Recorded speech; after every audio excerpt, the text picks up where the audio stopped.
a lot I more think volume. I really think if you like the way I look at it is I really reflect on stuff all the time, whether it's conscious or subconsciously.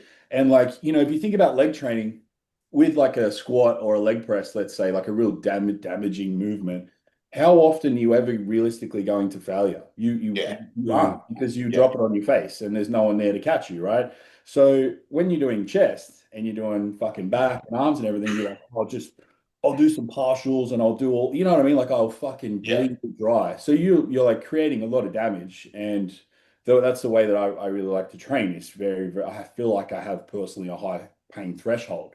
So I feel like perhaps I'm dealing too much damage to overcome because the analogy For that I sure. Yeah. told some time ago was when you like this is good, we have two. When you crash your car, you don't get two cars in replacement, you get one car, right? So the mechanisms at play are not allowing you to have two cars. They're just replacing what you've already got and maybe a little bit more, but you're not getting the benefit out of the training creating so much damage. And I think that's Stimulate, don't annihilate. Yeah. probably been too much to my own detriment. And I'm a big experimenter. I got really in the weeds with the super low volume stuff, and I quite enjoyed it. And I look back at my photos, and I was like, I feel like I looked pretty good. I looked really fresh. Like the muscle looked really fresh, and I feel like I had a low amount of like inflammation. I didn't feel really that bashed up and stuff like that. And that was pretty much like one set of everything, 5, 6 reps, Yeah. and I was A really couple good. comments to that. Hey, Yeah, I had like I really noticed that my physique took off when I actually like killed my ego and stopped training so hard.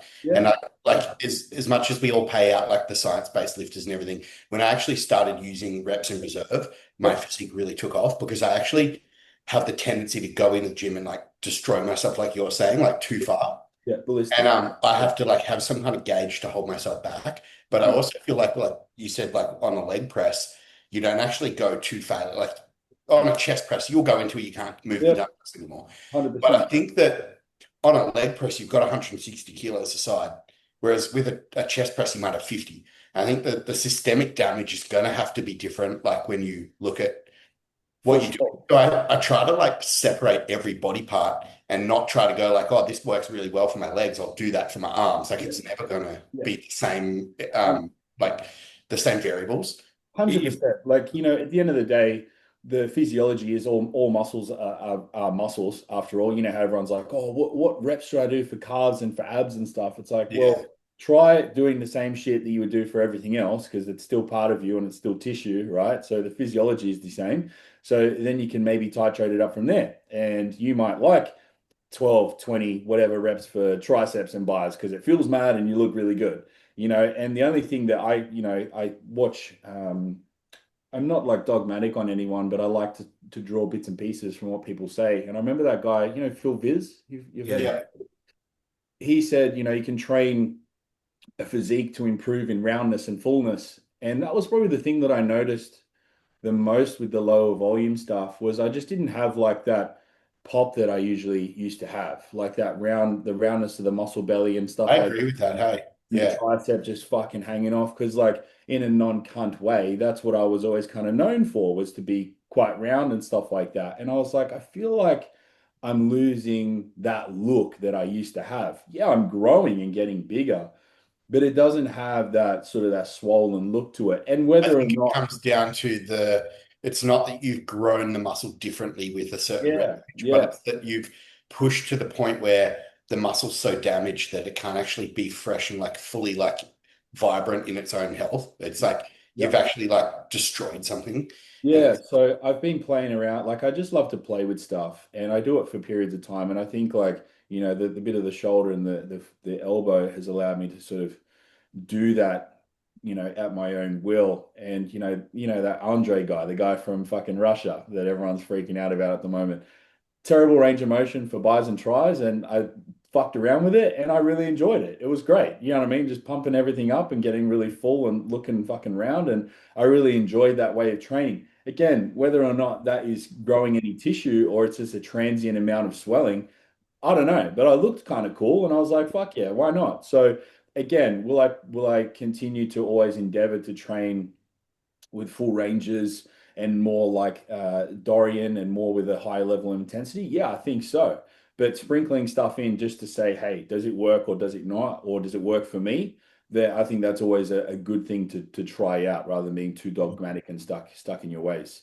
So that's sort of how I approach a lot of my training. But I think you're right, bro. Like creating so much damage from having a really high pain tolerance, I think just digs you a hole that you can't get out of.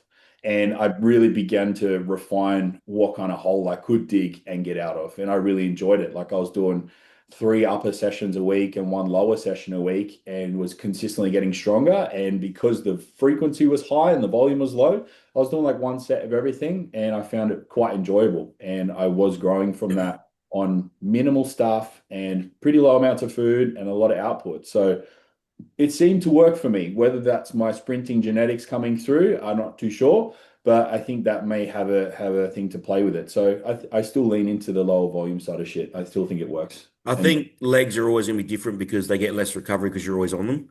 So it's always going to be a different animal than upper body. And also, like you're saying with the training, it's like, especially when you get older, you're always going to have something that makes you train different.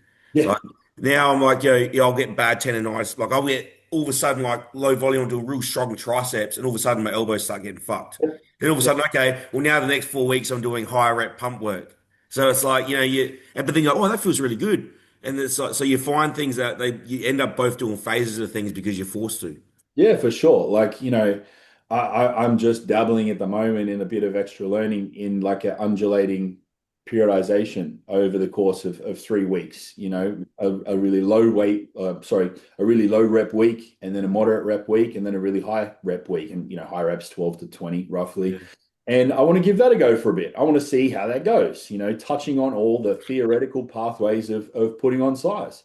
You'll create a lot of tension, really get really, really fucking strong, open up a few pathways, and then by the end of the third week, you have forced a lot of blood in and you're hitting that sort of roundness and fullness of the muscle. And again, it's all of those pathways are not struck off the list. We have ideas of what's going to be conducive to hypertrophy, but at the same time, they can't be dismissed and they can't be isolated. You can't tell me that you want the liquid in the drink, but you don't want the can and the cap and the color and everything. It doesn't work like that. So that's sort of the analogy that I have is you can't really isolate most of these things from what I've seen anyway. So you might as well try and give yourself the best opportunity to try all of them over a period of time. And that's sort of what I think I'm going to lean into moving forward for a little bit. But yeah, a fucking 20 rep leg press would be hell. Yeah. At the end of the day, everything does work because whether you do one set of 8 with a heap of weight or you do 3 sets of 20 with a bit less weight, you don't go to failure. Like at the end of the day, we're kind of talking about the same thing. Well, We're creating stress and then we're going into the gym and we're measuring that and we're trying to do more and it is the same thing. So yeah, and What number rep would you say is too high? well, I don't depends. like doing anything over 20. I feel like over 20, Yeah. I'm wasting my time the first 5 reps. I feel like dog shit after that. Yeah, that's too much. Yeah. Maybe over 20 is fucked. I can't deal with it. Yeah. No, thanks. To me, six at the lowest of compounds, 20 at the highest of isolations. Yeah, I don't change my tempo no matter if I'm doing 6 reps or 20 reps, the tempo is the same. no, I don't think tempo has any play in anything other than a standardization of the rep itself. Yeah. agree. And also teaching people to make sure that they're in control. Yeah, bro. Like, I'll get guys. I had this conversation the other day. I get guys come to me, and I'm sure you guys do as well. They're like, "Oh man, that fucking tempo shit. Like, I'm so much weaker than I thought I was." And I'm like, "Yeah, dude. Like, you're not fucking bouncing out of the hole and using all the elastic bands around all of your areas to fucking throw it out of the hole." So yeah, you're gonna be weak initially, but it doesn't take them very long, and they're like, "Oh, dude, I'm stronger than what I was prior, and everything feels good, and I'm growing muscle again. This is great." So tempo, I think, always stays the same. I never change that in any programming. I don't care what anyone says. That's just my dogmatic approach to that. Yeah, I'm the same. I kind of explain to people that it's not that going slow creates more muscle growth. It's that when you deliberately have to think about going a bit slower, you're forced muscle to work. Whereas if you're not thinking about the speed, your muscle's going to switch into a tempo that's advantageous for it to not work. I just try to get people, like, I don't prescribe people tempo. I just try to get them, if I see them doing something that I can tell they're not thinking about the speed, For sure. I tell them, try slow it down a bit. And if you feel it more, it's because you're trying to, you're deliberately slowing it down, and by doing so, you're making the muscle work a little bit Yeah, more. for sure. And like there's tension on that area and there's less movement. A big thing that I'm really, if I train with a guy for the first time, let's say, and they're maybe a newbie in the gym or maybe they're advanced, when we're training, the biggest thing that I usually notice is I'll repeat this sentence very often, which is just don't fucking move. They get Yeah. to the point where failure starts to kick in and your body's trying to fight you and do all this sort of shit, this fucking dance underneath the weight to try and get it off them because your body's smarter than that. And I'm like, just don't fucking move. Just let me help you get it up for like, the last rep or something like that. But that's the biggest thing that I've found is being super still in failure as this thing is on top of you trying to kill you basically. And your body's trying to fight everything out. But if I can keep tension on in that point, I don't have to therefore gas myself by having sort of this dance with failure and creating all this extra fatigue throughout that process. So that's a big thing too. Being still in the good reps and being really still in failure is fucking massively key, I found too, because you're just going to get more out of it. You're not going to chase all those sort of bouncy, half-assed, awful reps, and you're probably not going to hurt yourself as well. Yeah, for sure. Probably happen too. So that's sort of my approach there. And I had a really interesting chat a while ago with that TNF guy. Do you know that TNF dude? Blonde guy. Yeah. Yeah. I think That he always says. Yeah, lovely guy. We had a good chat. And we're talking about Andre and the way he's training. And the core of the conversation was realistically muscle doesn't have a brain. It doesn't really know what's going on. It kind of knows tension, right? So a human construct of a bench press, let's say for chest, it doesn't know what a fucking bench press is. It's like if you just apply as much tension as possible and it happens to look like a bench press, then that's fantastic. So that's what I'm trying to think about as well, is just what exercises can I do that feel good, that I can apply as much tension as possible, that just make the most sense for me personally. And that's realistically it. Yeah, I tell people, I'm like, your brain doesn't like when you, especially when they're ego lifting, young kids. I'm like, your brain does not know whether you're picking up the 60 or you're picking up the 10. If you make it slow and hard, all that matters is the muscle is struggling. Suspension, bro. That's all it knows. All it knows is like I'm struggling to lift this weight. It doesn't care what the weight is. So almost like the stronger we get, we almost start training at a mechanical disadvantage because we want to make it hard so we can use less weight because we want to make the stress on our muscles and stress off the joints. Yeah. Yeah, It's like like if you do like a 10 kilo lateral raise and then you go to 18 kilo, you're probably putting like 8 kilos through your shoulder when Yeah, with 10, you were putting 10 kilos yeah. because shifting like that other, all that other weight through everywhere else in that area. yeah. I think like my little approach to training as well, like a lot of the guys will say a newbie lifter should do way more volume and an advanced guy sometimes they say should do a lot more, sometimes should do a lot less. I think it's like its own little self-fulfilling prophecy of the stronger you get, the less you need to do because you just keep getting stronger and creating more damage to it. But also, I don't want a newbie to have to learn bad habits initially. I want them to try and understand this process as quickly as possible. So I'm not going to go learn to drive a car incorrectly on my L's and then try and drive it correctly on my advanced, Yeah. actual. I'm going to I think a learn. lot of the time when they say like newbies should do heaps more volume, Yeah. they're guessing that the newbie doesn't know how to like actually articulate using their muscle. So they're just going to throw so much at them that they hope something sticks. They It's like can't they can't put as much damage through their muscle. instead of assuming that they don't know how to train, why don't you teach them how to train instead of Right. just Yeah. making them do so much shit and hoping something works? Like, I'm like, I want to teach you to drive properly on your L's, and then we don't have to relearn how to drive on your fucking real license, yeah, down the track. So I think, like I said, it's its own kind of self-fulfilling thing. Is the stronger and bigger that you get, I kind of think that ratio of the amount that you do doesn't really change from start to yeah, I finish. don't think If so. anything, you'd probably do less because you're getting so fucked from being so strong. So. That's sort of my approach with that as well. Yeah. I had a client today who just started up with me, and she said week one, she's like, "Oh, can we do more volume? Because this is too easy." I'm like, "Come train with me. Just come train with me." She train legs with me today. She's Yeah. like, "This is fucked." She's like, "Okay, now I know this is enough volume. Don't give me any more." Yeah. I'm like, well, really, the goal is to not have to want to do more. Yeah, saying I should either that's great and I'm fucking dead, or we shouldn't have to realistically do more of it, get more out of the less amount. And Oh, personally, I would rather be, from my experience, I would rather be a little over recovered than yeah. pushing shit uphill 100%. to be a little bit to find the deload. I don't want to have to find the deload. I don't want to come to that point. I'd rather be a little bit more reserved than have to find that tipping point. Now you might say, "Oh, but you're leaving gains on the table." I'm like, "Well, I don't have to have a regression time. I You're might leaving injuries on the table I too. might be saving myself from all these little niggles and stuff like that that might come up as well." So that's, again, I would rather do a little less and perhaps be fresher.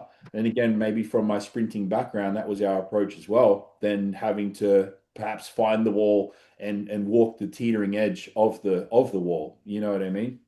I always use work as an analogy. I always tell people, if you got paid a contract and you could do it in 4 hours or do it in 10 hours, but paid the same, wouldn't you rather do it in 4 hours? That's low volume and high volume. Hey, look, I If you can like get the that. same quality of work done in 4 hours, and you get paid the same amount of money, why wouldn't you? Yeah.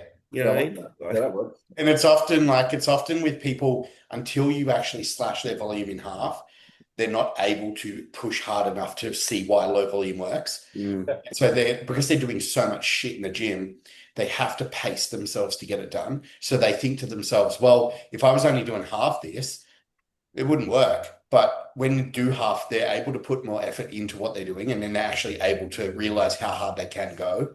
Yeah, I think a development of pain threshold, I think, is a really, really big thing, and understand, like, a lot of the guys who maybe I've trained with, maybe they had poor leg genetics, perhaps, or there was poor pain threshold, moreover, because you to get to the point where they don't go deep enough and they don't go hard enough. And you kind of like, I don't think it's a genetic factor. I think it's more of a pain related intensity factor that you're possibly missing out on here.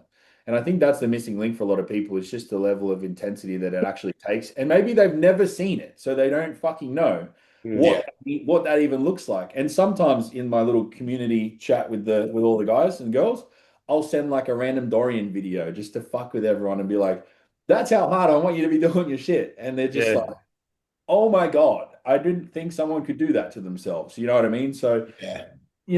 it you don't need to do that. It just depends on the outcome that you're hoping for. Yeah, cool, right?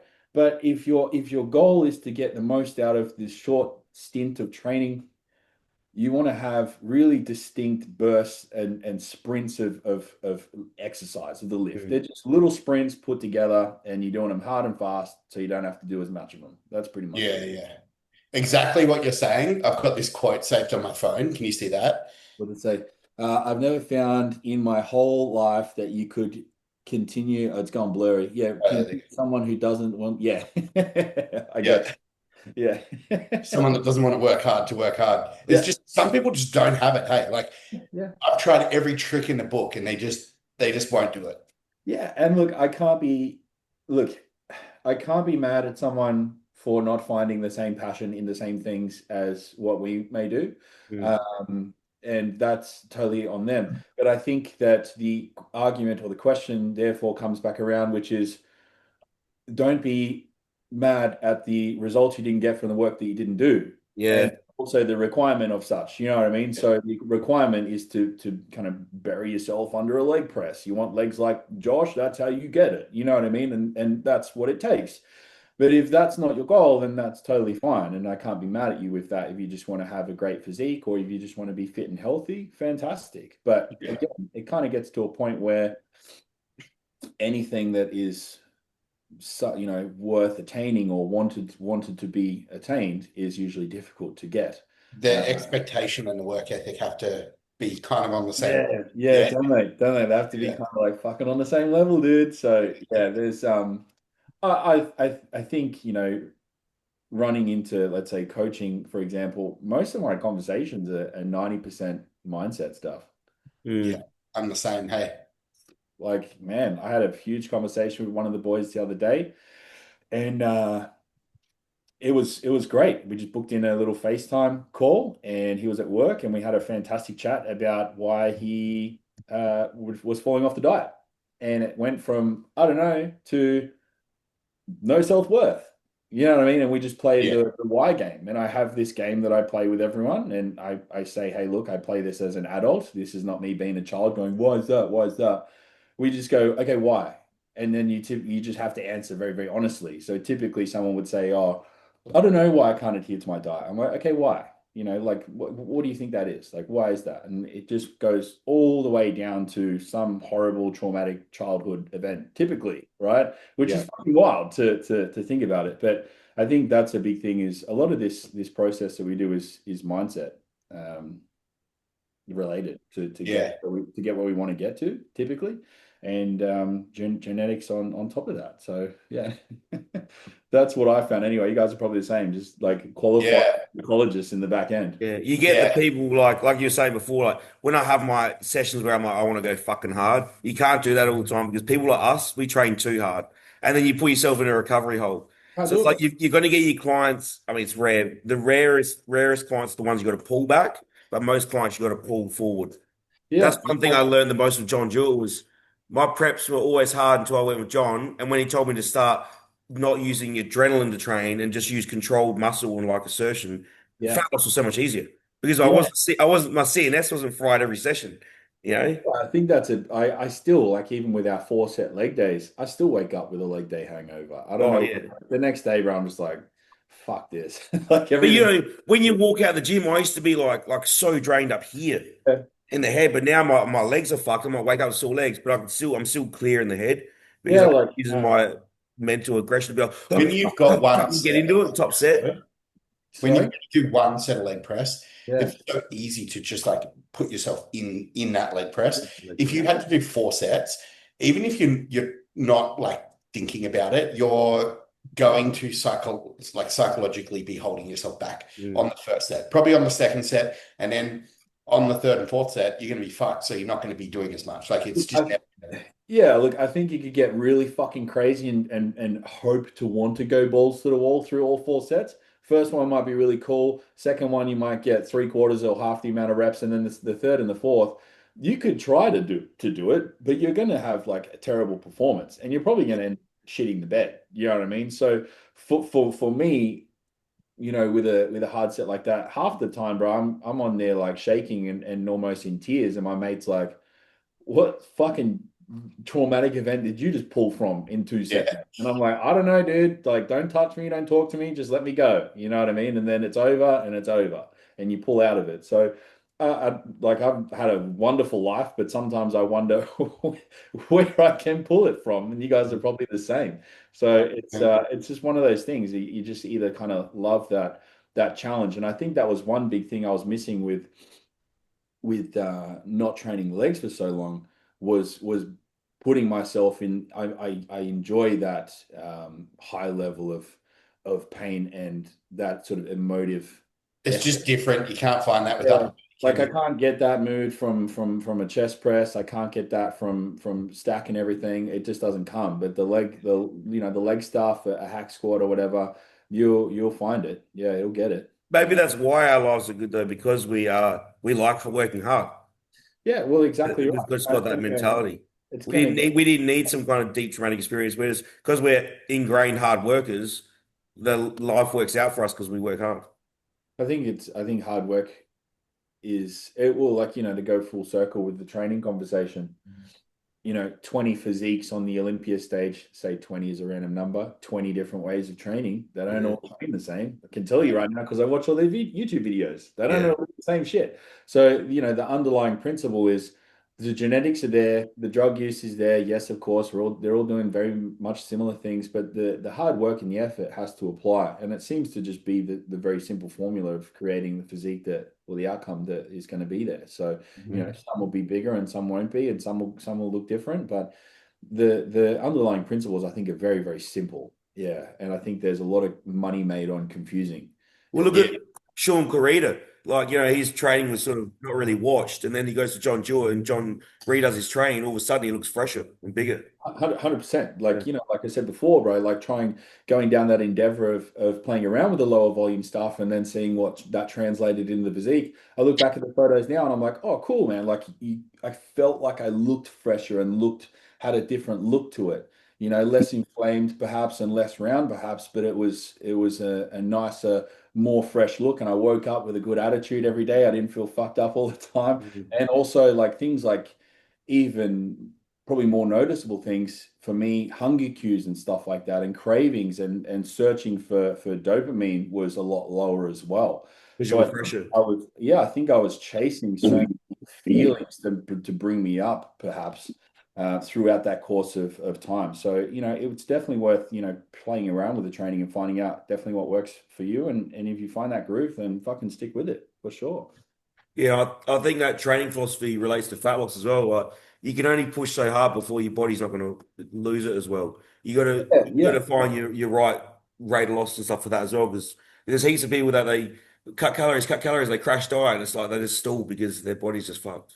Yeah, I've played around with some extreme things in terms of like just stuff to see what I could withstand, if you could, and I've pushed calories really, really low, and I've pushed activity extremely, extremely high, and that was more so probably in response to other things that were going on in my life to try and draw pain away from them, and I think that was a way of, I do that with training and other things, and I think that was a really good learning experience. But I went through days of doing 35,000 steps and barely eating any food, and that was torture in of itself. But I think you can handle quite a lot, probably more so than what you probably could think you do. But you are certainly going to run into that kind of wall that you said for Yeah. sure. Yeah, definitely. What you can handle and what's good for you is two What different you can things. handle and what's good for you is Yeah. pretty different. Yeah, I've tried, trust me, and it wasn't fruitful, but it was, I think, a learning experience of what's possible and feasible over periods of time.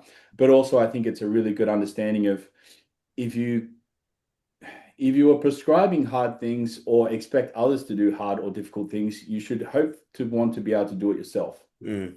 and actually have the understanding of doing so. I say that lightly because, a lot of people go, oh, what, that guy looks like shit, or he's small, or what would he know? He's never trained before, or he doesn't look any good. It's like, yeah, okay, but Hani Rambod is kind of like a fat little old dude, and he gets Yeah. guards for shows. So there's some kind of, you have to still take people's information as it is if it's good information. But also, I think you would want to hope someone can speak from some sort of experience. Yeah. Yeah. Like we said just before, like coaching is kind of more psychology than handing out training programs and stuff. And Right.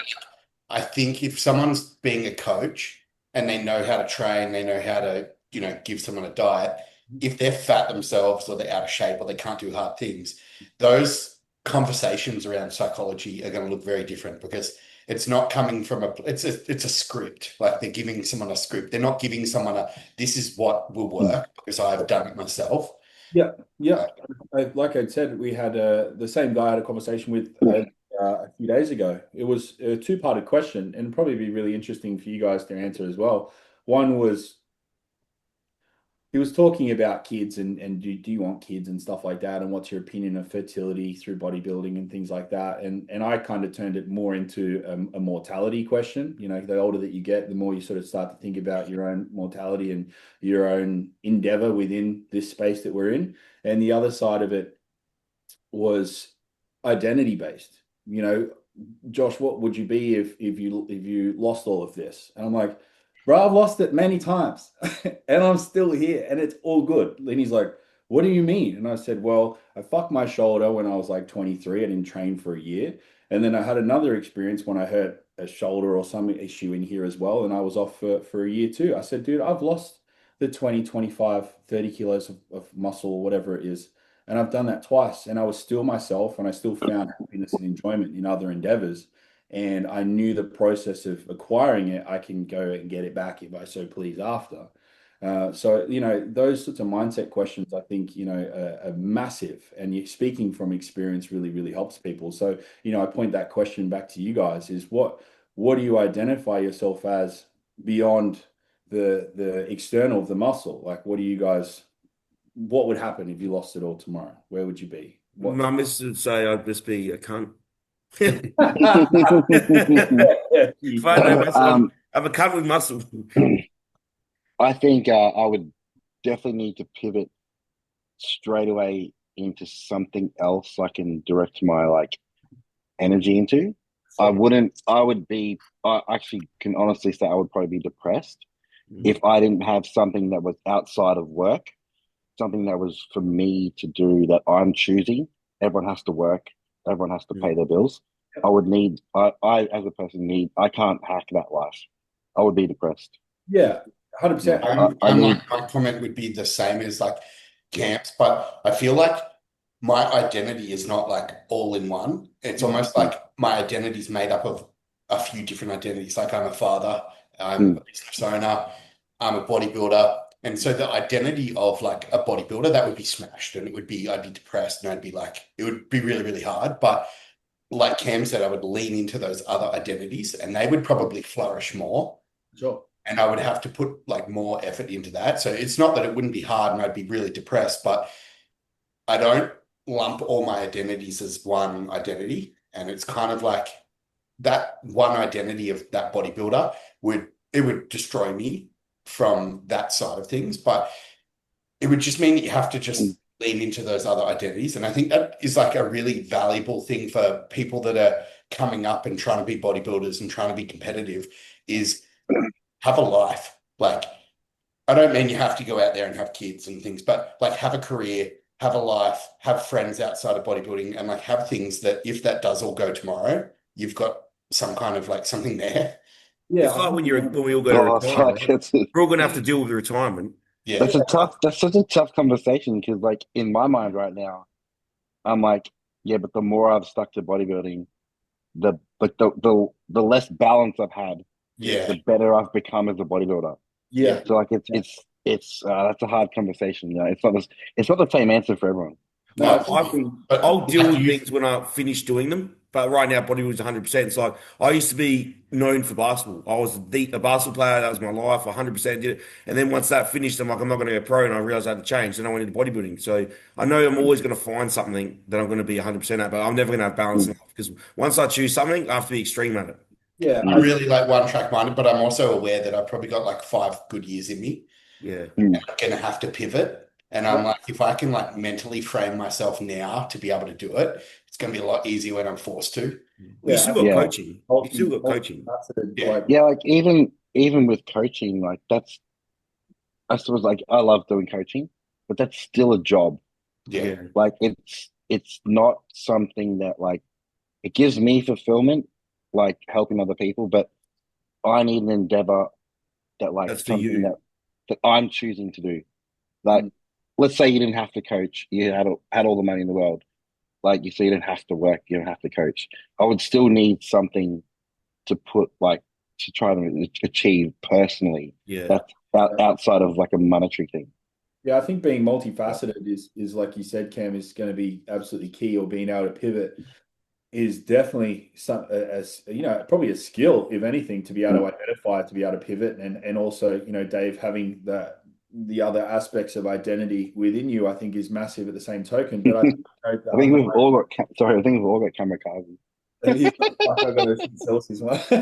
the I think the identity that makes us really good at what we do you know in proficiency wise will translate into you having be like it's not the identity of the bodybuilder, it's the proficiency of being able to do hard things and do it really, really well over time. I Mm. think translates into you being able to do something else really well, whether that is business, whether that is as simple as maybe being a really good stay-at-home dad, whatever that looks Yeah, like, right? So I think that underlying principle of doing things and doing them well, I think is going to always be with us or you know people like us with endeavors then I think as a man, you know, it's really funny because I look at I've been watching a lot of Chris Bumstead videos lately, and I haven't for quite some time. And to see a guy who has gone from what we would all sort of call as the pinnacle of what we do, Mm. to sort of being by, you know, in the most polite way possible, going by the wayside and being very quiet, to having sort of no endeavor and no plan, seemingly.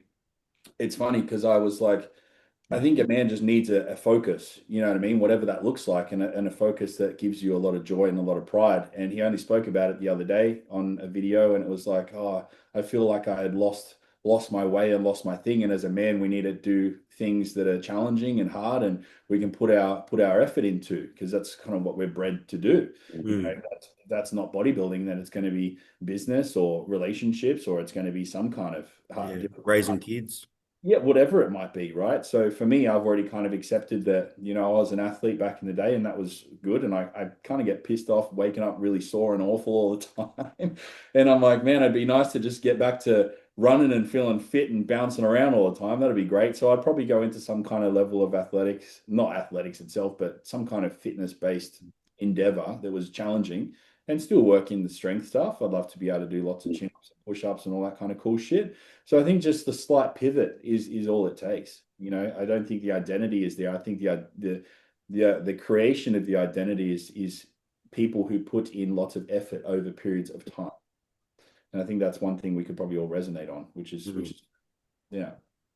Yeah, but at the start we were just talking about training and changing training, rep ranges, tempos, and volume and recovery and stuff.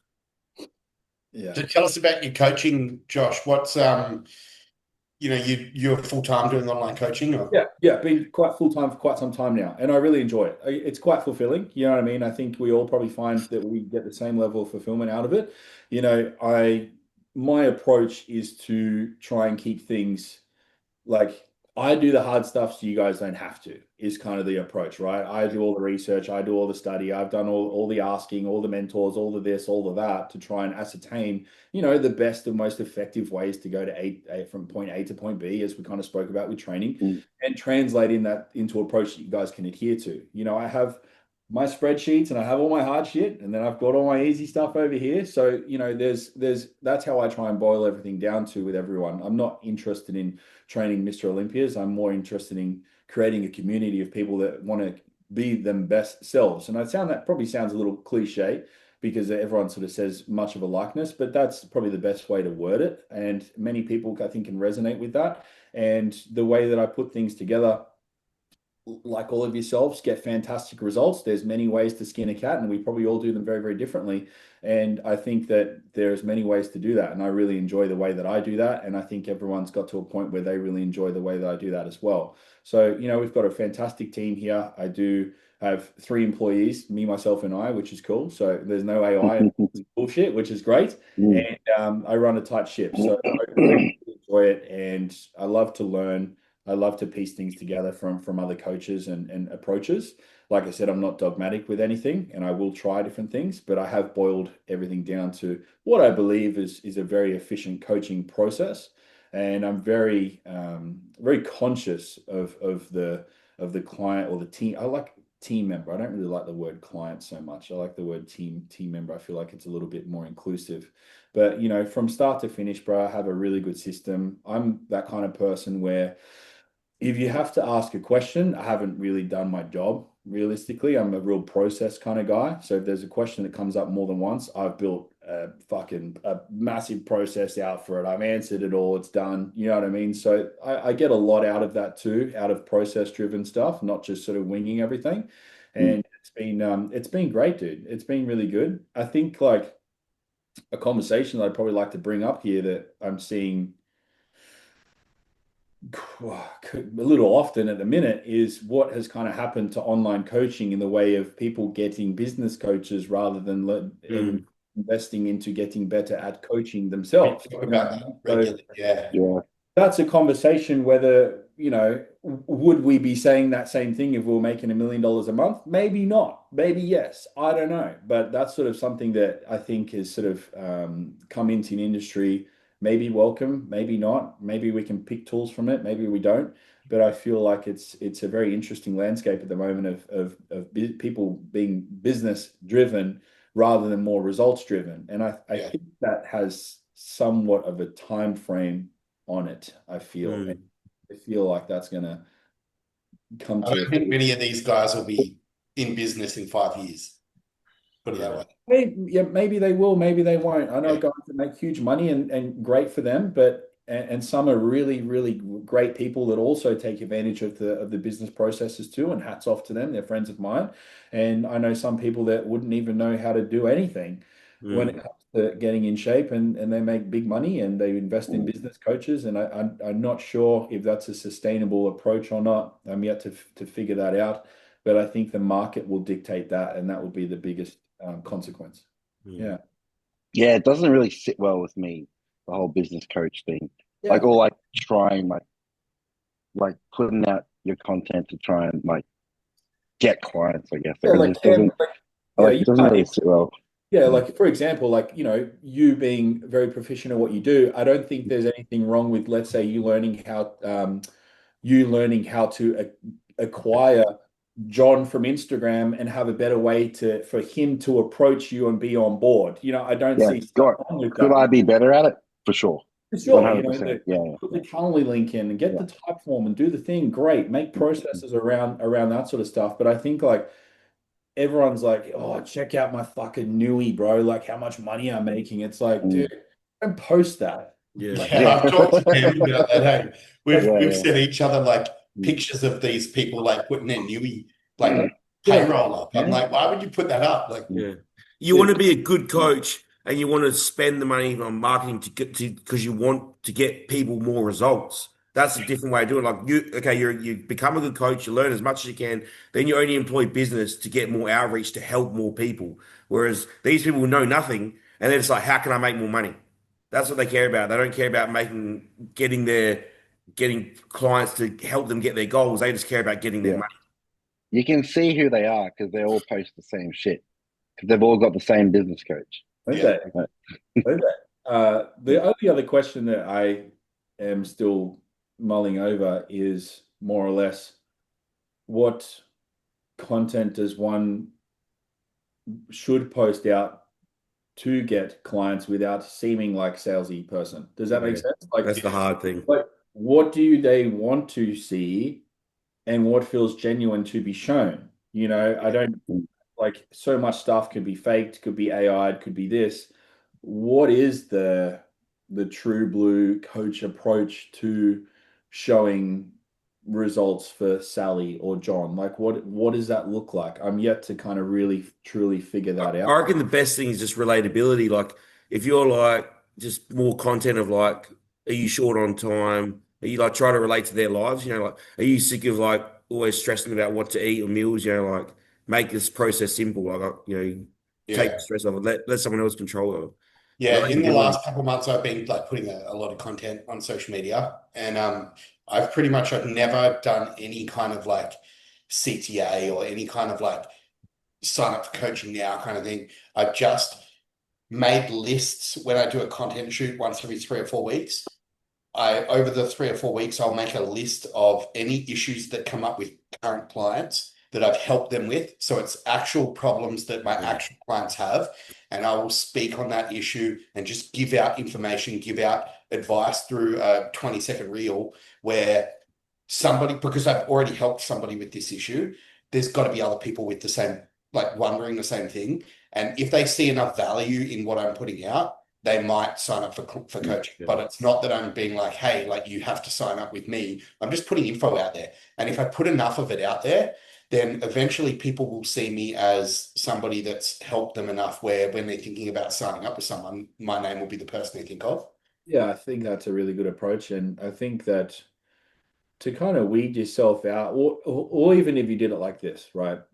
The way that I just sit here and I study all day, my big ass fucking screen, and this is all I do, right? Sit in my fucking cave and I just think about shit. So what I've kind of boiled it down to is how authentic and relatable can you be in your space, right? What can you speak from that you've either gone through or you genuinely actually care about or you can achieve, right? Because at the end of the day, what you can do at scale that comes naturally to you. Like imagine just being the funny guy all the time, or imagine just being like the sciencey educator guy all the time. You'll get pretty fucking old really quickly. But if you can pick up the camera and be like, oh man, this fucking today sucks. Like I had to deal with this, and this, and someone can relate to that, man, that's like priceless. And it's very, very, very high return on investment, very extremely low effort. And I think that's the biggest thing that everyone's overlooking is like trying to educate all the time. It's like maybe educate through story as just fucking you with as little graphics and shit and chops as much as possible. And I speak to some really big creators, and they seem to just be aligned with that same sort of process. It's just I don't think many people really truly relate with the person walking through Woolworths holding up products and like Yeah. I hate it, bro. I hate it. Get the fuck out of the aisle, man. Go I home. know. Yeah. Go home. Look at that's why Chris Bumstead got so popular because he was showed Right his on camera. emotions. He was relatable, and like people were like he's a person. Like he's not some creating this artificial facade. He's a real person with feelings. Well, yeah, like imagine if you're a billionaire and you were just walking around in life and no one could relate to you driving around in your Koenigsegg and all your fucking Yeah. man. No one could relate. But if you're a normal guy, much of what, like, let's say Adrian Portelli kind of shows in, I think, he kind of brings you a bit down to earth and you have relatable issues. And I think, like, for someone who, let's say, looks as impressive as Cam, or even each of us in our own right, then it's not fucking very relevant to the average person. Like you just go down the street and people are like, what the fuck? And you're like, I'm just a normal dude, man, that does this for fun. You know what I mean? Like I might walk past a dude who's got $100 million down here in the Gold Coast. I wouldn't know. You know what I mean? So I think if you can be really raw and relatable, I think it goes so far because it just breaks the stigma of, maybe perhaps the angry guy with muscles, or perhaps, it is also, he's just a normal dude that's got the same problems and the same issues as each and every single one of us in different capacity. And it's also still attainable for him and it's more so attainable for everyone else. So I think authenticity is massively key. I think it speaks volumes over levels of education or trying to invent or drum up content. I think it really does. And I speak to guys like Leo Skeppy, the hello and shit, that the bald guy. I speak to him now and then. Great conversation, very down to earth, very authentic, and that's all his content is. It's just been in himself, and it's massively relatable. And I think that probably speaks dividends for coaches, and it separates us because all the information is already out there all the same. How many times can you see someone say in the fucking fresh food aisle, eat this or eat that, or count your macros and your calories? But I guess old real fast. And you're not going to put in anything that anyone doesn't already know or haven't been put out already. So how about just be you and be like, yeah, like the conversation I had with the guy the other day was like, how do you deal with your fucking identity thing? I'm like, yeah, bro, I've lost all this shit and I dealt with it this way and that sort of stuff. And I think that really just it gives back to people through experience because at the end of the day, you are the purple elephant, you know what I mean? Rather than having to invent one. That's why a lot of my clients are like construction workers like me, and they relate. They're like, oh, when this happens at work, or I have to fucking I can relate to them because I'm at work still, and they love that because they're like, oh, fucking boss this and like overtime. I'm like, yeah, I know what you mean, fucking. And I engage straight away.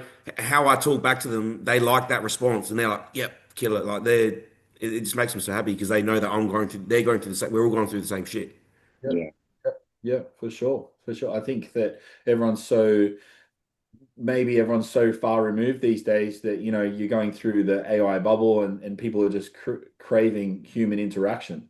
Like that's one thing that AI will never like. Everyone's like, oh, I'm going to make this AI app and AI is going to take your coaching job and this and this and this. And I'm like, yeah, but AI is not going to be able to have a human lived experience. It's not going to be able to have that. Like we've all lived many lives and had many things good and bad happen that can't be replaced from a robot with fake experiences. It really can't. I think that's a big talking point to what's going to get, everyone's like, focus on your niche. It's like, well, you are the niche at the end of the day because someone's either going to resonate with you or they're not. Yeah. And that's like there's 1,000 online coaches on Instagram. The reason that they clicked your profile and hit your type form was because they already resonated with you. So yeah. I think the physique is some kind of a guiding star of proof, like, oh, he can do what he says he does. I think that's helpful. But I think it's so like maybe that worked in, the early 20 teens and stuff like that, but it doesn't work anymore. I think everyone's just so craving of that human interaction or just to be felt, heard, and understood, and to have the physique, I think just gives you a point of authority to speak from. I don't think you have to look crazy or look super wild by any means, but I think it does help if you have a decent looking physique. I think it definitely helps. So Yeah, because I've had people say to me like, I'm like, oh, you were talking about getting me coach. I saw him like see him a week later. I saw him say they signed up someone. I thought you were going to get me to coach it. They're like, yeah, I did, but I thought about it. Like I really want to do classic physique, so I got this coach because he does classic physique. You know, so they're more relatable to him. And I'm like, it's got nothing to do with coaching, but anyway, but they want to be with someone who they want to get to. Like they want, I'm like, I want to be classic physique. This guy does classic physique, so I want to be coached by him. So we're all in the same boat. So that's goes back to the relatability that AI doesn't have. Yeah, well, 100%, bro. I think like, I try and understand. I'm weird, bro. I don't buy into the sales, the Black Fridays, the Yeah, ads. I'm like, if you put that in front of me, I'm like, I'm gonna buy it when you tell me not to buy it. You know what I yeah, mean? Like, I'm doing the opposite. yeah. That's just kind of how I am. I don't lean into all that sort of stuff. So I find it very difficult to relate to a lot Well, of not if those. they says save 40% off, whatever. I could save 100% not buying anything. Yeah, yeah. So I find it difficult to relate in that regard. So, I think that if someone's going to come to you, bro, they're going to come to you and they're going to do so in a way of, like I said, I try and understand why I buy certain things and who I listen to. And typically, I think it comes from a point of initial admiration and then a level of understanding of what that, there has to be a grab. And then I think there has to be a hold.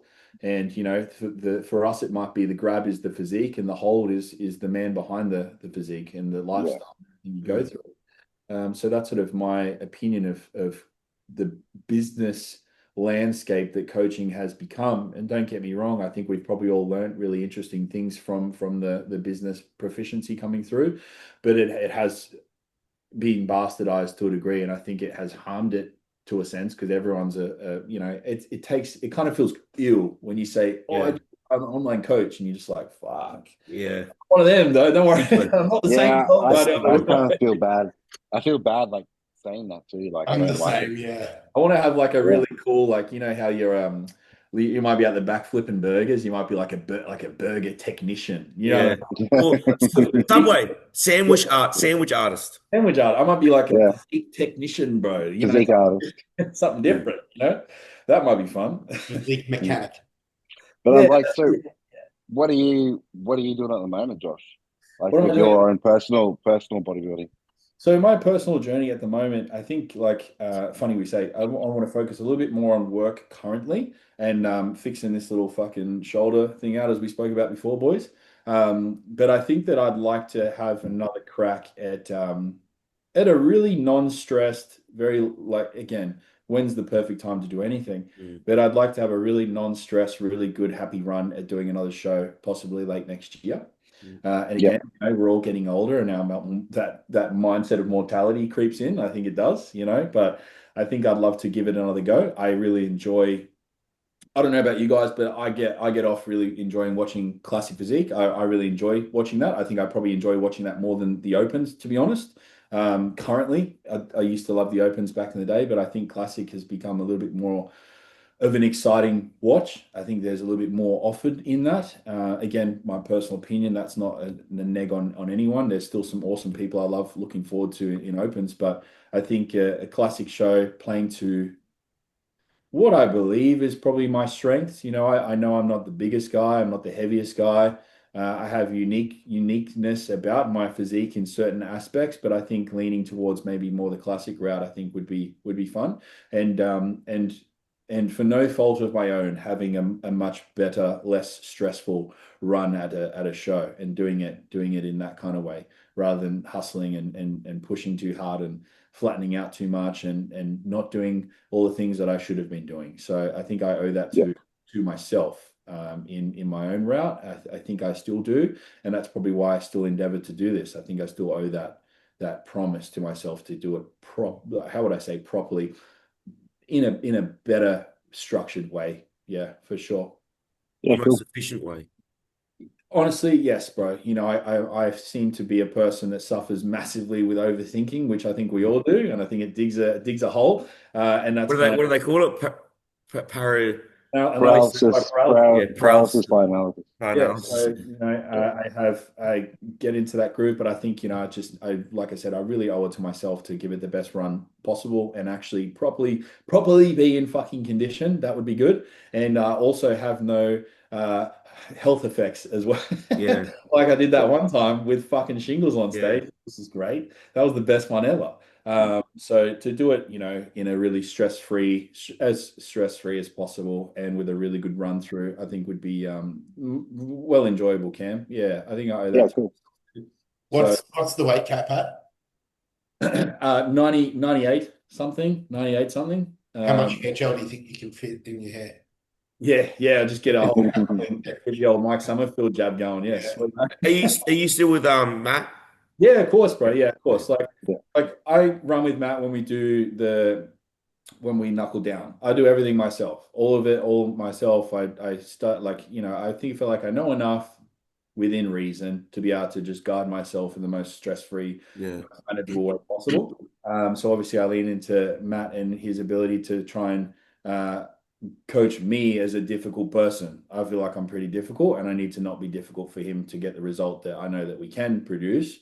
So it's all on me. So I just need to show up for me, to be honest. Yeah. I just talked to Matt the other day. I talked to him randomly now and then, and I saw her because his client's Amelia, who's B's friend, and she was at the gym today. Lovely, bro. Amelia's She's a doing great season A as well. Great. Yeah, she's great. I like Amelia a lot. She's a really cool It's chick. interesting you said that about the open bodybuilding before and like classic as well, because I had this conversation the other day with someone too. Like, there's no one really at the moment who I'm like wowed by, In or class, who I'm like, sorry, In in class. classic or open? no, in open. Oh, really? Yeah, like I There's look no at one it. I look at and be like, Yeah, fuck, that's sick, or like, yeah, like I look at him and probably just kind of, yeah, since Phil Heath, Mm. or Flex I weird. was Flex Road. no Sean Roden. Yeah. Sean Roden was one of my favorites. yep. Since then, since that little like era, I think it was like 2018 when Sean won. Since then, I'm not like the biggest fan of anyone. I agree. I probably am only slightly excited to watch Andrew Jacked. Yeah. Yeah. I get I think I'm excited to watch Andrew. I remember discovering Andrew like fucking years and years ago when he was like a Mm. much tinier version in the background of a Larry Wills video. And I was like, this was fuck, man, before he Yeah, I even remember that when he was training with Larry Wills. Yeah. Yeah. had any kind of following, the earliest he could have found this guy. At And Pinos Gym. I'm like, fuck, that guy's got it, man. Like that guy's going to go places, but he just kind of fluffs around and stuff. And now, then he had the breakthrough, and I'm like, dude, I picked that dude fucking years ago. So that would be honestly, Cam, I agree with you. No one really gets me going to watch opens other than probably Andrew, just because it's kind of amazing to look at, and it's a different kind of looking physique. And I get off on watching that in my own right. You know what I mean? I think that's fairly impressive for any of us. But most of the other guys, it doesn't really do it for me. Everyone has some like unique body part, but nobody as a whole was like, fuck, that is just blowing you away. Yeah.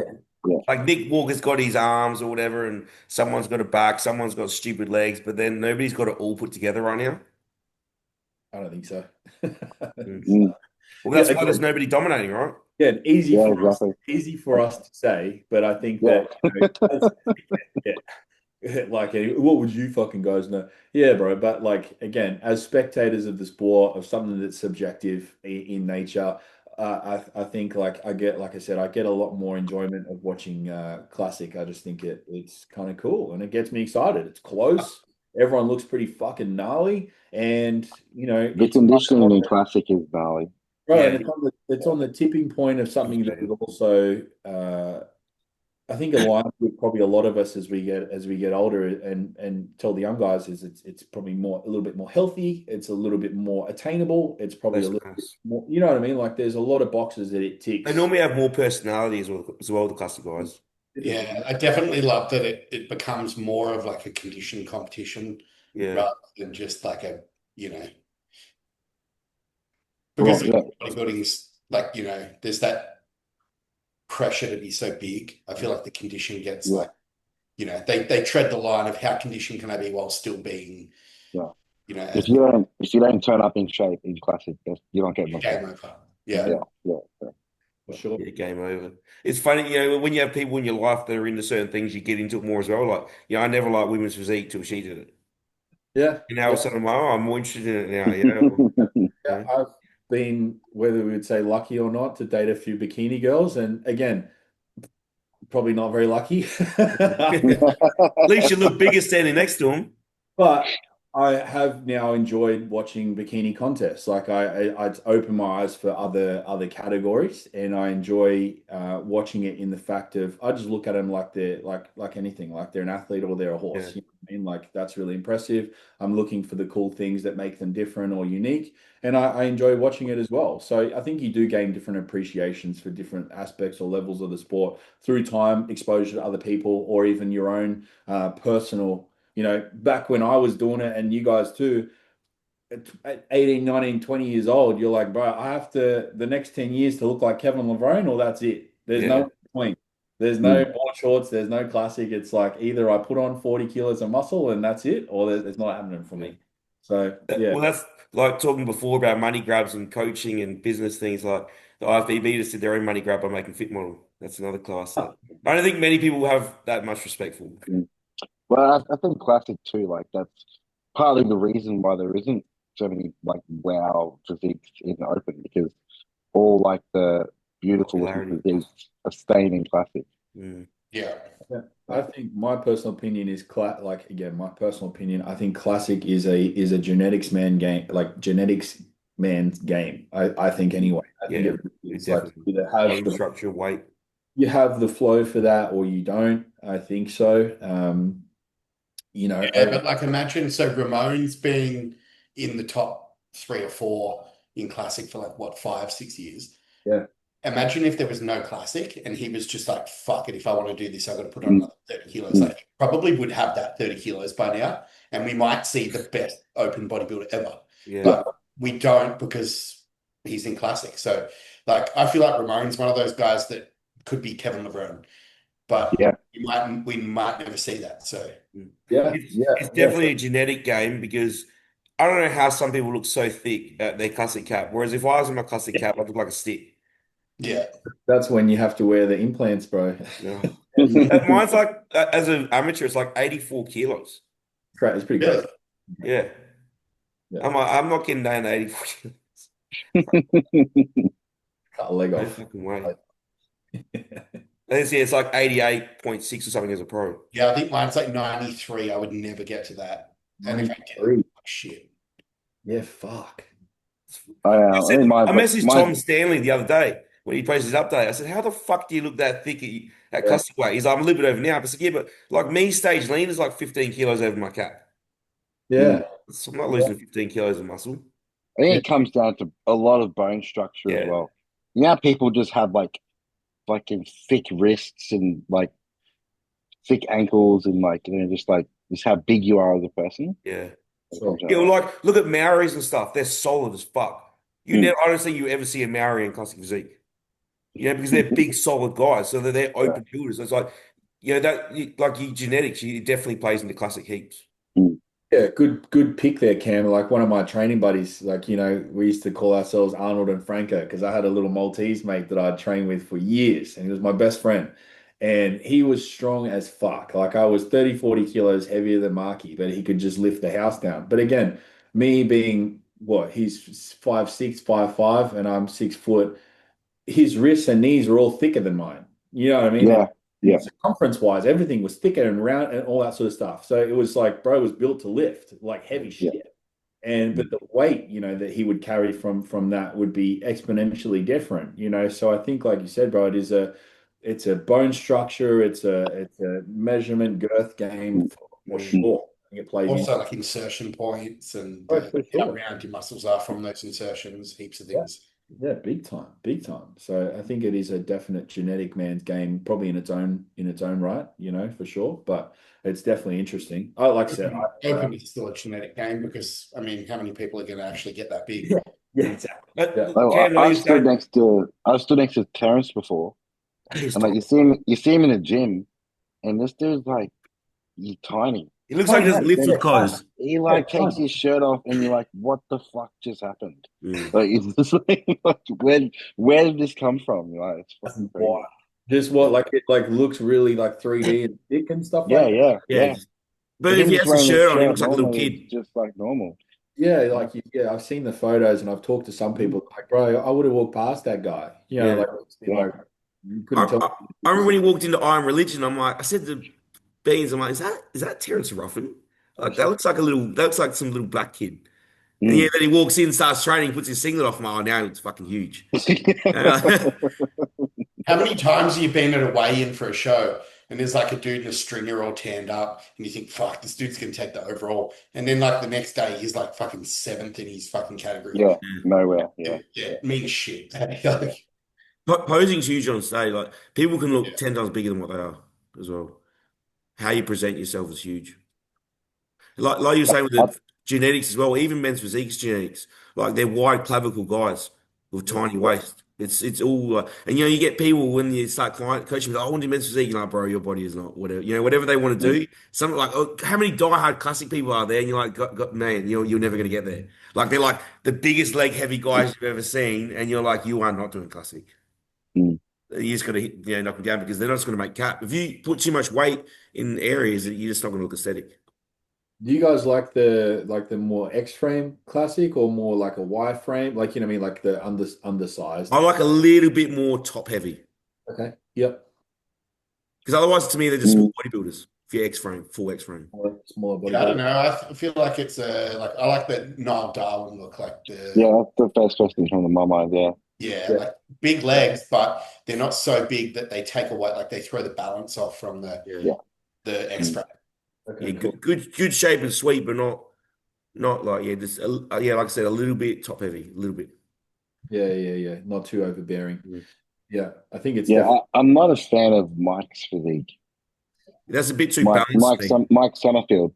Yeah, too balanced, too much more small Oh, body. I don't know. It's just like I think it's his insertions in his upper body that just doesn't look classic to me. Mm. Like there's You kind like of no Logan Franklin, like. don't you? Yeah, I'm a huge fan of his physique, but I agree that he's maybe not as classic as Without Logan Just Franklin, like taller guys. he's Yeah. Logan's got good quads, no hamstrings, no glutes, but and is that he's more classic? upper body. Um, I feel like Logan no, needs not really. Not to me. arms to really. Not to me. Like I don't really. He does have a classic look to him the way he poses. See, to me, Terrence is classic. Yeah, yeah, Terrence Ruffin. That's yeah. to me. I want him to win an Olympia so bad Mm. because to me that's a pinnacle of one of the pinnacles. And he's actually got big legs, but I know they fit his physique well. It's just the structure, like you were saying, Yeah. Andrew. It's all how they just put together, and it's like that thing with the Aston Martin, where they're designing, that curve, that artist thing. It's like when somebody's physique just hits, and you're like, yep, That's the one. Yeah. yeah, that's the one. Yeah, Yeah. I guess. There's a few guys that look crazy. That where is he from? Portugal or somewhere? Medigate. I Yeah. really like this physique. I don't think he has a great, like I don't think he has a classic physique. He looks nutty as, but Yeah. I don't like his physique. there's Instagram bodybuilders as well. Like there's some people that would rather look like you. Like there's how many do you get clients like, I want to look like him, and it's just like some guy at the beach because he looks killer in his shorts or whatever. But then on stage is a whole different look. Like you could look one of the biggest bodybuilders in the gym walking around with your singlet, but look shit on stage. Because when you go to pose, if suppose you say, depends also what physique you want. Do you want a physique that looks good walking around the street, Yeah. or do you want a physique that looks good in your poses? Yeah, it's a lot of flow that goes into all of that, and I agree with everyone you've brought up at the moment. One of the ones who I probably don't feel very classic is, but is super impressive is Josema. Oh, not at Yeah. all. Just I'm a fan of his condition. That's yeah, about like it. a sort of again, we all say this very lightly, but kind of accumulation of random body parts in a sort of mix that meets the cap and is unbelievably impressively shredded. But I don't think it meets the requirement of the vision, the vision that we have for classic. It's difficult to put that on paper, but you kind of look at a physique and you go, I reckon, you know what I mean? So It's tough with classic because everyone's vision of it's different. Yeah. For Whereas, me, like, I think, my vision of classic stems from Arnold. yeah, that's why you like the small legs. Yeah. Yeah. Because I feel like that's where classic physique's bases come from. Yeah. You know when you see someone like running down the beach and they just look comfortable, like you just go, yeah, that dude should be running. And then you see someone else and they look all awkward. Like it's kind of like you can't really say why, but that's what classic physique's like. Some people just look like they're meant to be in classic physique. And other people you're just like, you can't really pinpoint what it is. They just don't fit it. Yeah. Yeah, It's love the definitely a Gold nice Coast thing. Run Clubs, bro. There's a lot of them running around at the Yeah. It's Animals are yeah. flopping in But and out. it's funny because bodybuilding is so subjective. It's like there's no right or wrong answer of who's classic. There's just no. That's Yeah, why it's so hard for judges, and that's Yeah, why like Instagram does. So, sorry, people do have still have good careers that don't win because you can have some guy that always comes fifth, but he's like the people's favorite. But that's not what the like judges want. Ramon won, but my eyes were just going to Terrence the whole time. Yeah, yeah. Like, Like, I looked but at the comparison. They did the top three, and they did like yeah, really close up videos, and I'm like, like okay, cool. He's black as fuck compared to the other guys. There's a point of difference to like the eyeball wanting to look at him, but I'm just like I'm looking at the silhouette, and I'm like, dude, the eyes just keep going back, and he didn't look any smaller. If anything, he looked bigger and mm, a lot of the muscle belly and flow. I'm like, personally speaking, I probably would have had him taking it out, and also you know, whether they look at marketability or who embodies that as well, I think, he embodies it very, very nicely. I think Ramon's fantastic in his own way as well. He's a great dude as well. He's lovely, happy, but, classic, I think, is very much personified by currently at least by Terrence for sure. and like going back to you, Andrew. Like you want to do classic. Like I reckon, like you need to shrink your calves to get more balance in the legs. you wouldn't train him, eh?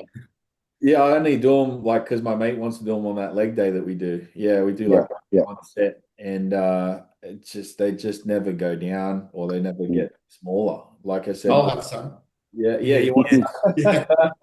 but yeah, they've like some things just don't kind of go away. Even when I was a sprinter and a runner and all that sort of stuff, like they were always Is that pretty. where they came from, you think? Well, I think they came like their accumulation of mum and dad's genetics. Like my dad has never trained a day in his life, and he's always like that, really lean, shredded, muscular, veiny, kind of looking very deep cuts in all the muscle and stuff, and quite impressive. And then mum has like really long, like her calf goes all the way down to like her fucking foot. You know what I mean? So like that accumulation of dad's sort of musculature and flow and mum's like longer Surface. muscle bellies. I think I got the best of luck from that. But they don't fucking go anywhere, man. Like I Yeah. don't know Well, it's how. like when you see a fat dad at the mall when you're like, how the fuck your cunt's got huge calves? Yeah, Yeah, he's And he's done carrying on that nothing. weight or He's done fucking. nothing. Oh, I don't know. Maybe he's done sport in the past. Yeah, maybe he had a well, sporting career and then he got fat. uh, I A mean, lot of guys when I blow out if they're good at sport at school and then they get appetite. The appetite's still high and they stop training and they get fat.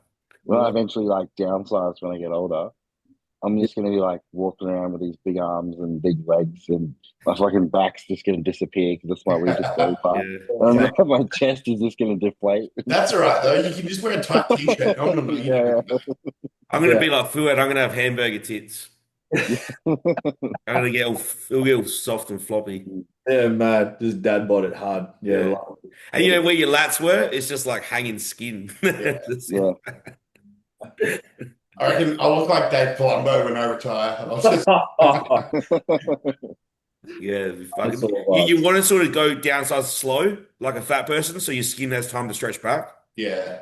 Yeah. Have you ever seen Dave Palumbo's hands and feet? Yeah. They're huge. Fucking huge, man. Yeah. They're like he's like size 15 too. Well, Because I think his head's so big. I think that's why he looks so Yeah. fucking big. And his hands are fucking huge. actually, you know Yeah. what? Since I've started taking the highest amount of GH this prep, I swear to God, my feet are grown because my Crocs and UGG boots are now tighter than they used to be, Mm. and I'm I've like, It's got like like I've got like 15 pairs of Jordans, and I bought them all in 10 and a half, and I don't fit 10 and a half anymore. I'm like 11, like 11. yeah, like my work boots because the steel cap is fucking starting to crush my toes. I'm like, this is fucking hurting walking around. well, like you look fucking good this week, but You reckon? I had a look at your stuff, your pics earlier. You're heavier and leaner, so Yeah, I know I feel we'll, fat. I look at we'll my bum fucking and I'm take like, nah, we'll that's take that. disgusting. We'll take that. You know, like I don't know when I'm in prep, I'm never happy until I at least start seeing like the thinness in the skin on the glutes. Because I'm that type of person where like even with my uni and stuff, I like as soon as something comes out, I fucking do it like 6 weeks before the deadline. So in Mm. prep, I'm always like, until I see shredded glutes, I feel like I'm not ready, and I Yeah. always get a bit of anxiety because I'm like, But oh, you're not gonna be ready. I didn't say you were ready. I just said Oh you no, look ready. but That's it. I know what I mean. Like even though I'm in a good spot, I feel like I'm not in the. I need to Yeah, be yeah. in a better spot. Do you know what I mean? fuck no, you look good. Like you're in an awesome spot. I know, but like I'd only have peace of mind mentally right now if I was Yeah. stage lean. Even though I'm 18 weeks out. You know what I mean? It's just a little bit of fucking plays on my mind because I feel like Yeah. something I'm not going to get ready. You know, I feel like I don't have enough time. It always happens. Yeah. What's Right. what's everyone's pursuit at the moment with comp? Obviously, yours, Andrew, season A, right? Yeah, Yeah. so first time with Cam coaching me, and it's first time not having a overseas coach that's someone I've met before. Because I've only ever been with Mm. a natty coach who was in UK. Then I went with Matt Jansen, then John Jewett. Okay. So this is a good experience. How did you find Well, it's going well. It's the best prep. It's the best yet. So how did you find John for interest's sake? Because obviously, John we all see as a decent educator. so he was awesome until he started his Olympia prep, and then I lost more engagement. And it's like the day before the SA. So this is why I left him before the day before show in SA is because he's like, oh, I got to sleep because my prep's more important. And I'm like, I'm paying you a lot of money, and he's like, because he wanted updates every meal. Ah, He's like, set me up. He's like, oh, but I'm going to be asleep, so we're just going to have to wing it, and hopefully I've got the plan right. And I'm like, look, I understand you got to prep, but you're like 8 weeks out, and I'm paying you a certain amount of money. Like I expect you to provide that. Yeah, I feel like he probably could have worded that a bit differently. Yeah, I was, Yeah. Like I was like at least he start might a have bit had more. like everything might have been under control. Like, and Oh yeah, I know, he but probably could have just the way he worded it probably put doubt in your mind or yeah, made a bit of a sour taste in your mouth. I just didn't feel the value for what I'm paying. If that Yeah, makes sense. Yeah, that's for sure. Don't get me wrong, I learned a shitload from him and that. Like he's 100% he's a killer coach and that's just if I was in America and I was a pro or like I was there at the same time zone, it would have been fine. It's just sometimes it's just it's just I don't know, it doesn't work out. It's not convenient sometimes. Yeah, that's why yeah, Dean's a good coach and that's why Luke's a good coach for her because they don't compete. So they yeah, have the time for you. Which is why I'm not stop justifying in my head the amount of money I was paying him for the service I was getting.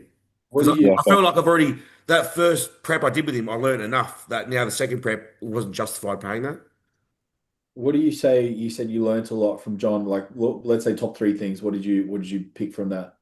So knowing like we were talking about before, like to not train so fucking hard with adrenaline and like control volume, recovery is more important. Like it's not all about you got to know your thresholds when to pull back because, like you said, sustainability. You don't want to be like deloading every fucking 3 weeks because you fucked yourself. Yeah. Just things like that, learning more patience, more structure, and more. I learned a few things like nutritional and drug wise. How about intricacies this stuff really interests me at the moment, and I struggle to because there's just so much information. The like potassium to carb to water to sodium ratio. You know what I mean? That sort Yeah, of stuff really. I, I feel like that's a bit too. Like he was like he never monitors potassium. I feel like there's a few times where, like you said, sometimes it's better to keep it simple. Sometimes you go too far, the paralysis, over analysis. Sometimes it's the best thing to do is just the simple thing and You just look at de-stress. it and then just make very small tweaks at the Yeah. end. Like he basically, peak week was like, what's he buckle? Peak week was like, a little bit of water escalation. And then I basically cut it on that night before show. And then he'd keep sodium the same and then a little bit more as the water drops. And that was basically it. Keep What's food all the same, everything, meal timing all the same. Cam? What's your kind of opinion on the entrance of like a peak week and the final getting the look? What do you like to play with, or what do you? Most of the guys that I see that I feel like I resonate with the information they put out, like Chris Tuttle. He's like, bro, just leave things He's as good. similar as Yeah. possible and maybe tweak a little bit of carb, and that's about it. Like, what do you look at for that sort of stuff? I do like a carb load, a bit of like a depletion, or depending on the athlete, like Yeah. a few days depletion and try and get like a bit of a super compensation. I think you can play with that a little bit, not going overboard. And I think like keeping sodium and potassium just stable. It's Yeah. easy enough to do. You don't have to overthink it, but I would just keep it stable. Like, Like let's say you, for example, would you do 5 grams of sodium per day and X amount of potassium per day? Like, what does that look like for like? no, it's literally like, hey, let's just standardize it. What have you been doing? maybe like, well, then we'll just set that as a baseline and leave it there. Okay. And because that's the look that Cam currently has and it looks good kind Yeah, of thing. yeah. And like 3 weeks out, it'd probably be like, hey, like I've Andrew's on like what 2 grams of salt per meal now. Yeah. I think we'll just like um I haven't calculated your potassium, but like we'll do that when it's necessary. It's not necessary Well, now. it's hard because if you Um, go to carb up and you give me like, 5 meals of cream of rice, you're already loading potassium with the rice. Like yeah, you're getting but extra. then again, you can play around with like your Yeah. light salt and all that sort of stuff, and because you're probably going to pull veg, so you might need to like Whatever replace that with some light adjustments, you're salt gonna make sure that the or ratio is change the that, same. like use different fruits that have more potassium, like just to Mm. keep the balance the same. So I would just do that, and then it depends on like we haven't even had a look at Andrew yet. Like, how does he look with no water, Yeah. or how does he look after if she goes to train in the morning after a liter of water? How does that look? Which you How does can't do he to a certain leanness. how does he go? How does he look after 2 liters of water in one meal? Or like, you know what I mean? That's all things we'll play around with when we get closer to the show. See, that's an interesting question you say, Cam, as well. Like, I was listening to a podcast the other day, and they're talking about, even if you go somewhere where it's a different climate, you might Yeah. sweat more, so therefore you'll need more water. Like, variables can change depending on the season. So an athlete in doing a winter show might need less water than someone doing when he does the same show in summer. Yeah. So that's a lot of things you got to think about as well. Climatization. A lot in it. Like, personally, for me, like I'll look better with like about a liter and a half of water in me, But if you put on like and then 2 kilos more stage weight, it might be different. yeah, exactly. Yeah, well, that was what we did for the last shows. That's The why I last think two you've got to seasons like I've just done go that. through the prep and be consistent, and then towards the Yeah. end of the prep, just go, what have you been doing? Because if you're looking better every week, kind of keep things the same, be consistent with it, and then at the end, don't like throw all those variables out too much. Yeah, like like Cam, another 2 kilos, it might be another 100 grams of carbs each day. Yeah. To But carb we up. might look at Andrew after a few high days in a row and go, okay, this is what the look is 2 days after a high day. Yeah, And 3 days after, maybe 3 days after a high day, you look better. yeah, So we're not going to load into the show. We're going to front load. yeah. And so like it's just we'll figure it out as we go. Yeah, because everyone's different, right? Some people take the carbs take a while to sort of settle and fill out. Yeah. Whereas other people like look good, like bang after a high day, that's when they look the fucking best, and then they go flat again. Yeah. So it's so hard. Like that's like James Holling said. He always struggles to get full. Mm. But then you can't have load someone too hard either, because then you fill their gut and then they're distended on stage. Yeah. I prefer like loading. Like it doesn't really work with my body. If it did, I would prefer to load earlier in the week and Yeah, taper off towards the end of the week, yeah, just for stomach control. yeah. You never want to be eating a shitload on the day. No. Even the day before. Yeah, you Like, did before, yeah. Yeah. I'd rather have like a moderate day the day before. Mm. It's definitely different foods as well. Like with the sodium, potassium. If you got someone's diet ruled in, those variables are already sort of controlled because their diet's good. Like if they're holding water every day, no matter what condition they are, that something's wrong.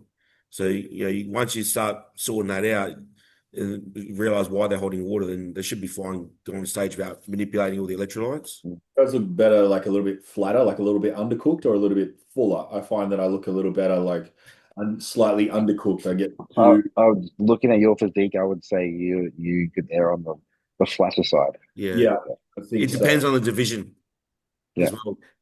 I think both like classic or bodybuilding. Yeah, I think you could probably err on the flatter side. Yeah. Like yeah.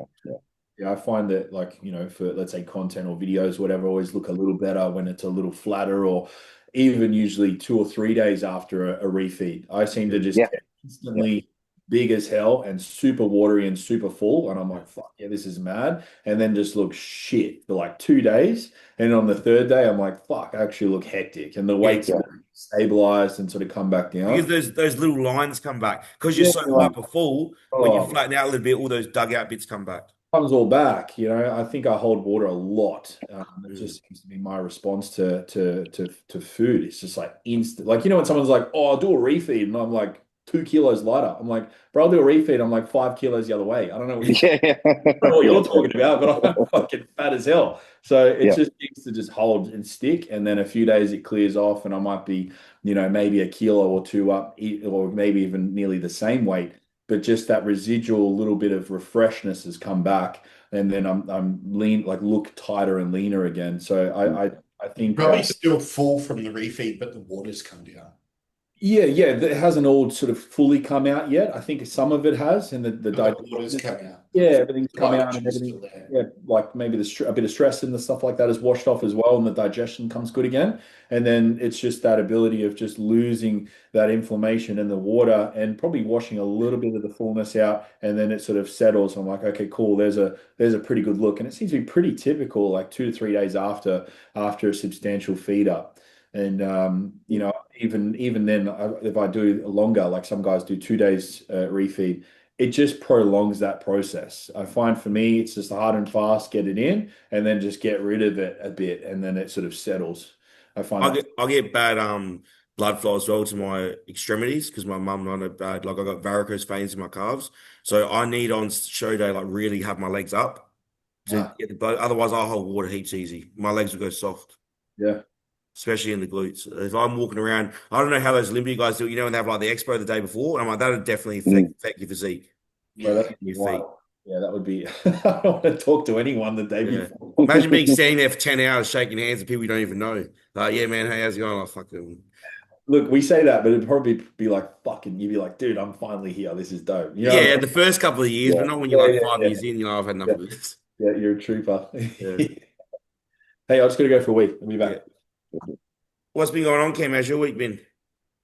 Yeah, really. Yeah, good. I'm cooked today. Like I just After had legs. legs. Yeah, I had legs. Oh, smoked, dude. So this is my You trained last on your week. own today? Yeah, yeah. Yeah. I just what did I do? Like this is my fifth week, my fifth rotation. So And this you is like like my what kind of like intensity are you going for in the fifth week? yeah. Cut. So this is zero hour Oh, hour this yeah. week. But like, and then reactive sets if I need them Yeah. only on hamstrings and adductors.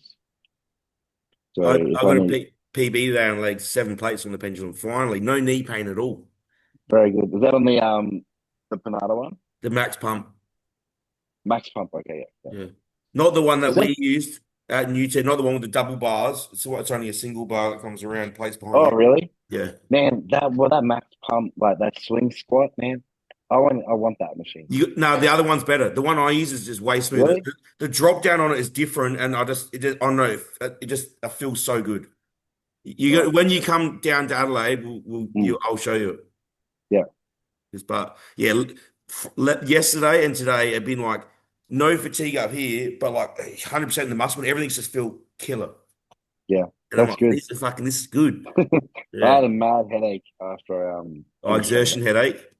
Yeah, Yeah. yeah. What about you, Dave? How's your week been?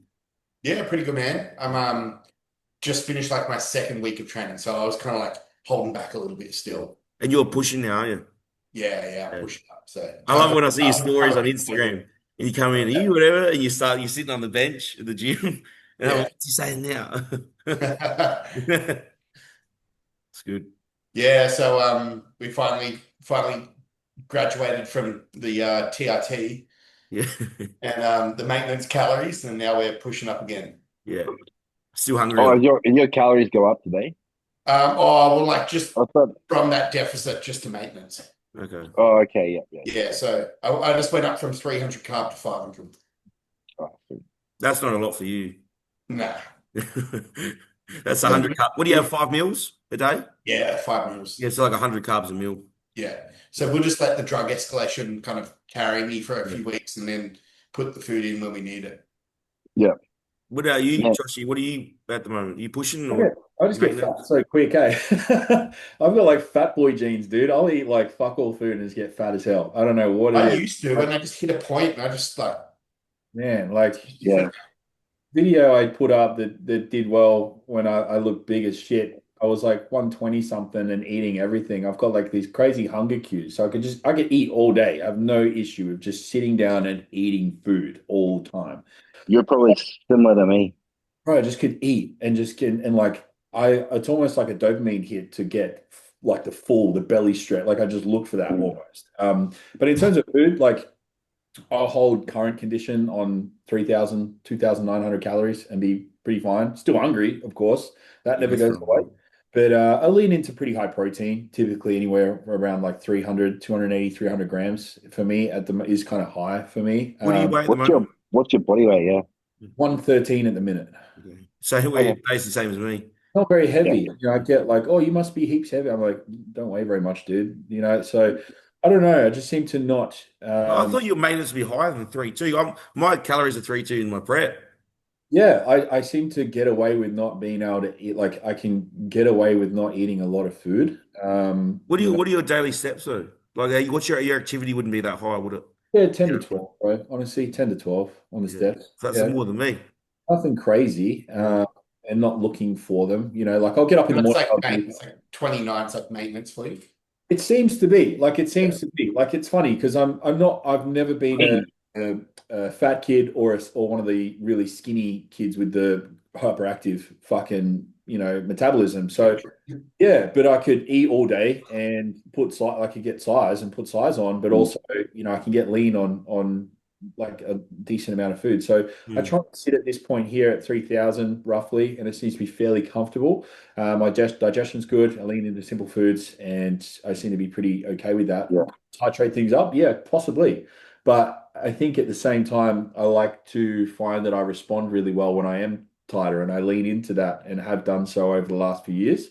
And I find that I don't need to put on a lot of body weight to get the most return out of my output in the gym, and also my input with food wise seem to So, be fairly decent so on. since you can't really put on a lot of muscle because you want to do classic. What are your like you in your off seasons? What do you aim for? You're just trying to build up like a weak areas, transfer muscle into different spots, or like what's your plan to fit the classic category now? Right now, like what phase are you in?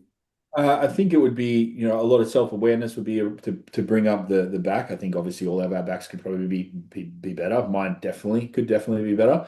So, just getting good at shit that I'm being terrible at my whole life, which has been things like chin-ups. Yeah, I've, my excuse was I've got these inbuilt ankle weights, bro. So give me a fucking break. But yeah, just getting good at the things that I've always kind of put off, whether or not that was for ego or just being bad at it. So, things like I said, like chin ups, wide grip, close grip, things like that, just getting better at those things and seeing how that translate and like playing with the physique and playing with the exercise selection a little bit. I know what I'm good at mm. and I also know what I'm fairly bad at. So I think I need to also lean into those and, what stands in the way typically becomes the way, as the old saying goes. So I think needing to improve those sorts of areas to improve my flow and also, addressing things like the leg size and trying not to get that too out of Mm. control and keeping a really balanced physique. And that was always my endeavor as a young guy, was never really like consciously structuring the approach to improving said body part over other body part. It all seemed to grow fairly evenly, roughly with just the approach that I had. Whether that was consciously or subconsciously addressing things like, oh, I feel like I might do a little bit more of this today and a little bit more of that. A lot of it was by feel, and that seemed to always guide me in the right way. And my opinion of physique is a complete physique always looks like a bigger or better physique, Yeah. So really aiming to not have outstanding body parts or to try and prioritize a body part. The only kind of time I've done that was detraining the legs going into the last show, and I kind of liked it because it was legs and I didn't have to do them. But at the same time, I think being fairly conscious of what I'm trying to do and know your weak points, I think, is Yeah. the big thing. So for me, bro, like. So you're just on TRT right now and eating a maintenance? Yeah, I do that for long periods of time. Yeah. I do that for long periods of time, and I find I get a lot of. I feel really good Yeah. on and my TRT is anywhere from like 150 megs a week, and that seems to keep me in the rough good range. And I feel pretty good. And besides the how would you say like the niggle in the shoulder and the elbow, just before that recently I felt like the youngest and most youthful I have ever been in the gym or in my sort of lifting ability ever. So it's been good, to sort of Do you, suss. do you run, because obviously you don't need to do a lot of heavy offside. Like there's no point pushing drugs in the off season because you don't need to gain too much mass. But do you run GH in your TRT phases? Look, I've done that before. I've played around with it. You know what I mean? And I've played around with it to certain extremes to have a bit of fun to see what would happen. I've done 2 IU, I've done 4 IU, I've done 6, and I've done more than that, and whether or not the return was very good, I think it just led to more feeling like shit than anything. You know what I mean? For me, I think a really good dose is anywhere from 4 to 6 units per day. It seems to make me feel pretty good. I don't feel too terrible while I'm at work. I sleep well and I'm not carrying too much water and I don't look all puffy and bloated and stuff like that. So I think just finding the amount that keeps me feeling good and recovered is the endeavor, and just leaning into the training to create the stimulus rather than the other way around. That's And the nutrition, obviously, as well. that's always been my approach, is to run really. I've never been a big drug guy, quote unquote, and I never have been, and I never prided myself on that. And my blood work's always been really good, to the point where I've had blood work and I'm a doctor, and I'm like, it can't be mine, dude. It's got to be way worse than that. You know what I mean? Like, you've got someone else's, but it's always been pretty good, luckily, touch wood speaking. But I don't find that I get a huge amount more out of using more stuff for the performance in the gym. It doesn't seem to equate for me. Either it's going well, and forcing it with more stuff doesn't seem to force much more result, if anything. Well, that's what you were saying. Well, I think with classic physique, you were saying it's quote unquote healthier than open, because I think that's a double thing you've got, because there's less mass on the body and there's less drug use. Because once you got to your cap, what do you really need to push drugs anymore? Yeah, I've had personal stints of mad sleep anxiety and stuff like that, where you just couldn't sleep for more than 2 hours at a time for months on end. I'll admit that that's been something that I've dealt with, and that was just due to me being too heavy and full and stuff like that. Just Yeah, 'cause I find if I use a lot of GH when I'm pushing weight, because Cam hates I get too fat in the off season, which he won't let me do again. But if I'm pumping GH when I'm fat, I'm fucked. Like, it feels like the water's here. I can fucking barely choking on my own fucking tongue. But when I'm lean, more GH, I feel better. For me, the physique, when it's in a happy, non-inflamed position, everything falls into place. And oh, you can't look like that on TRT or this or that. It's like, well, if everything's aligning a lot better and I'm feeling a lot healthier in food and digestion and sleep and all those things are a lot more improved on using less stuff, then that's what I'll lean into, and be aware, self-aware enough to not have to lean into the other tools as heavily. So that's kind of what I like to do, is a lot more, TRT based, and try and, I don't know, how would you say, optimize, or at least sort of look out for the markers of myself going in the wrong direction, which typically, first of all, usually looks like being out of breath a little bit. Yeah. That's the first How one. do you structure your training? Like your weekly split, I guess. Yeah, so the weekly split, like I said to the guys earlier, we had a really good conversation on training, but we'll touch on sort of more intricacies. But the training wise, I played around with Cam, like really, really high, really high intensity, super low volume, like one set per exercise, one set per exercise, and anywhere from, a body part, a whole workout might be 25, 20 reps, you know what I mean? And people see that and they're like, it's not enough. But for me, that was more than plenty. So I structure currently, I think a really good split for myself is push, pull, legs, rest, upper, lower, rest. And I quite enjoy that. The second lower day doesn't typically happen, just because I'm usually too sore from the first lower day. And I don't really find that I need it, but realistically, it's going to be more so of a glute kind of adductor. I could definitely have more of the whole backside of me could definitely be more developed. So it typically looks like push, pull, legs, rest, push, pull, rest. It's kind of usually what it turns into. So I enjoy that, and the training, bro, is at the minute been a little all over the shop with, I wouldn't say rehabbing, but just playing around with the shoulder, little injury that I've got, the niggle that I have. But I still lean into, one or two sets of an exercise, and still erg into the lower end of the rep range. Saying to the boys earlier, sort of playing around with a little bit of undulating periodization throughout the course of the week, over a 3-week period. I'll be giving that a bit of a go, just to see how it goes.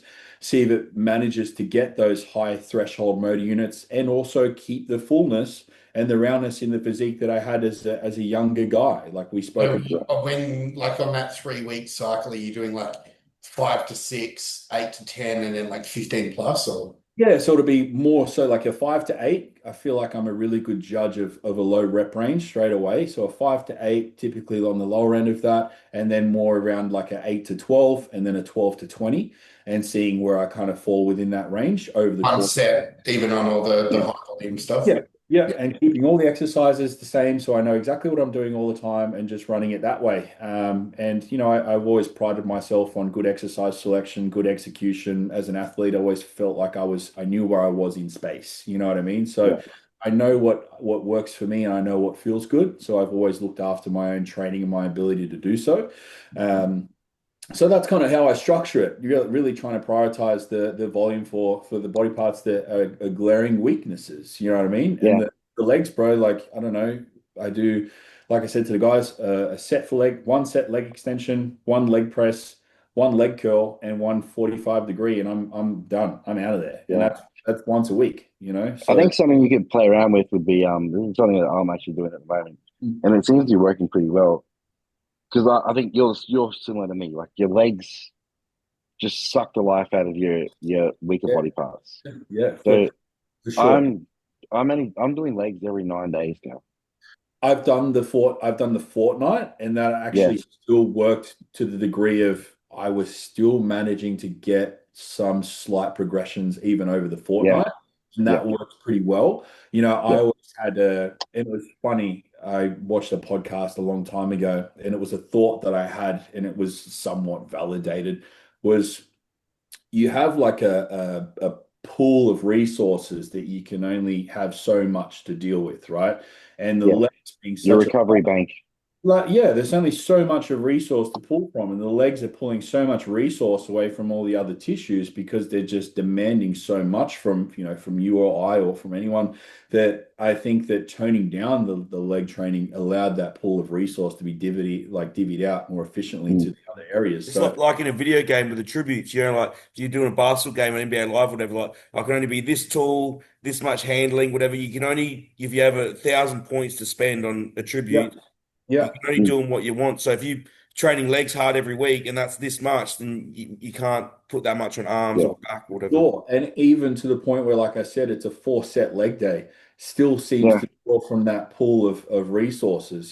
So look, I don't disagree with that, bro. I think even I had really good results doing the 14 days on legs, and every other session was either like a push pull, or it was even an upper day. So it was upper rest, upper rest, upper rest. Yeah, it was just so fucking on upper training. And then the odd leg day when I would yeah. sprinkle it in there when I'd see them kind of getting a little flat. Actually, But yeah, I was gonna say, well, that's a good question. What are all your guys' thoughts on? Because I tried that last off season as well, doing legs every fortnight and back every fortnight. So one weekend I'd do the back, and then the next weekend I'd do the legs. What do you think it's better to just half the volume and do it every week, or do it every fortnight and have an extra rest day? I would try, and from again, like I pull from the knowledge that I just read and see. It seems to be more effective to have a higher rate of frequency with doing things to just kind of keep the muscle alive, rather than sort of letting it detrain in a Yeah. way. Like I said, that would divvy for everyone. It would have to be different because, like I said to Cam just before, bro, like the Mm. 14 days between a leg day, you should be seeing regression, if anything, realistically. But I was still seeing some minor progress within that time Yeah. frame. When I But did it, I saw massive progress because I was so fresh. I was getting You'd PBs probably be every like fortnight. properly recovered. Yeah. like proper recovered. So that's why I pretty much write off the second, lower day. I don't ever really find myself doing it. It turns into a pull day or something like that. You So could probably do like a push pull legs upper posterior, so you just get the like yeah, the hamstrings in again, yeah, and the glutes, something like bro, that. like Yeah, goes in. Yeah, I think I need like the posterior with a dominant glute Mm. section. A thrust and a adduction would probably be an You do an abduction. RDL as well. I don't do RDLs anymore for the fact of like I find that I can just put that much more focus, bro, on a 45-degree extension. Yeah. I tend to just allow myself to really get in the groove with that. And Um, then do a back movement separately. yeah, RDLs and stiff legs, again, you're talking about us that goes balls to the wall. Mm. You're only adding in another movement that's just fucking you sideways. You know what I mean? So I'm like, what can I do to limit that level of taxation on me mentally and physically. And then 45 degrees being the solution for that. That's been something that I really enjoy, and I get a lot out of that. But maybe it's because I'm a bitch and I've never been fucking strong at RDLs or stiff legs. Never was really that good. You know what I mean? So if I found a replacement that agreed with me, like the 45s, I did them and I do them well. You know what I mean? So that's kind of my feedback with that. But yeah, Cam, I think that your assessment is 100%.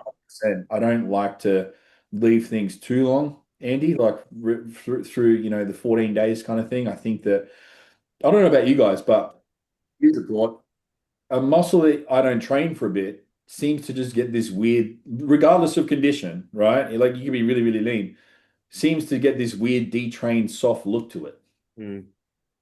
Like even my calves, like I just won't train them for, let's say 6 months at a time. Yeah, like the density drops. It just looks soft and a bit not as veiny or separated, and then you'll start training them, and the muscle seems to have this trained look to it. So I think you can almost visually see within your own assessment of what a detrained, like, oh, it's been too long, it's starting to look a little funky. Yeah. You know what I mean? So I think we all know in ourselves of what our frequency looks like and our capacity to do so. Yeah. It's like I've had a genetic freak client where I'm like, "Hey, what are you training?" She's like, "Oh, I'll go to the gym and whatever feels the least, like the freshest that day." And I'm like, "Fuck, Yeah. Jesus, that's good genetics." Just this feels like it needs work today, so I'll do that. And I'm like, "Jesus, that's Like, fucking genetic shit." if a normal gym goer was to look at my training program, you'd look at it and go, "What the fuck?" Yeah. Like this is all over the place. Like What does back that three look like? times. It's like back 3 times a rotate. So I do like a 9-day rotation. Yeah. So I'm never training the same thing. It can get that's the only thing that's annoying. It's like you're not doing the same thing on the same day of the week. I've done that. I've done that. But I've like, told people but all the time, it's I'm been like, yeah, it's been very effective though. yeah, So good. I can't not do it. When you So have a like, job, you can't do that because I need like days off to book things in the same. yeah. So like I've got like back 3 times a week, and I've got legs once a week. I've got hamstrings twice a week, or twice a rotation. Sorry, and like I've got chest twice, arms once. Like it's just triceps once, biceps once. Yep. Like it's just like you look That's at it and another go, thing what that the is fuck? over posted on content is like, what's the right split for you? It's like I hate the term split. It's like you just do what volume you need over certain days. Like, you know what I But mean? I think that only applies to advanced guys. Though. Yeah, true. I think you need more of a balanced split to even figure out where where your weak points are. Yeah.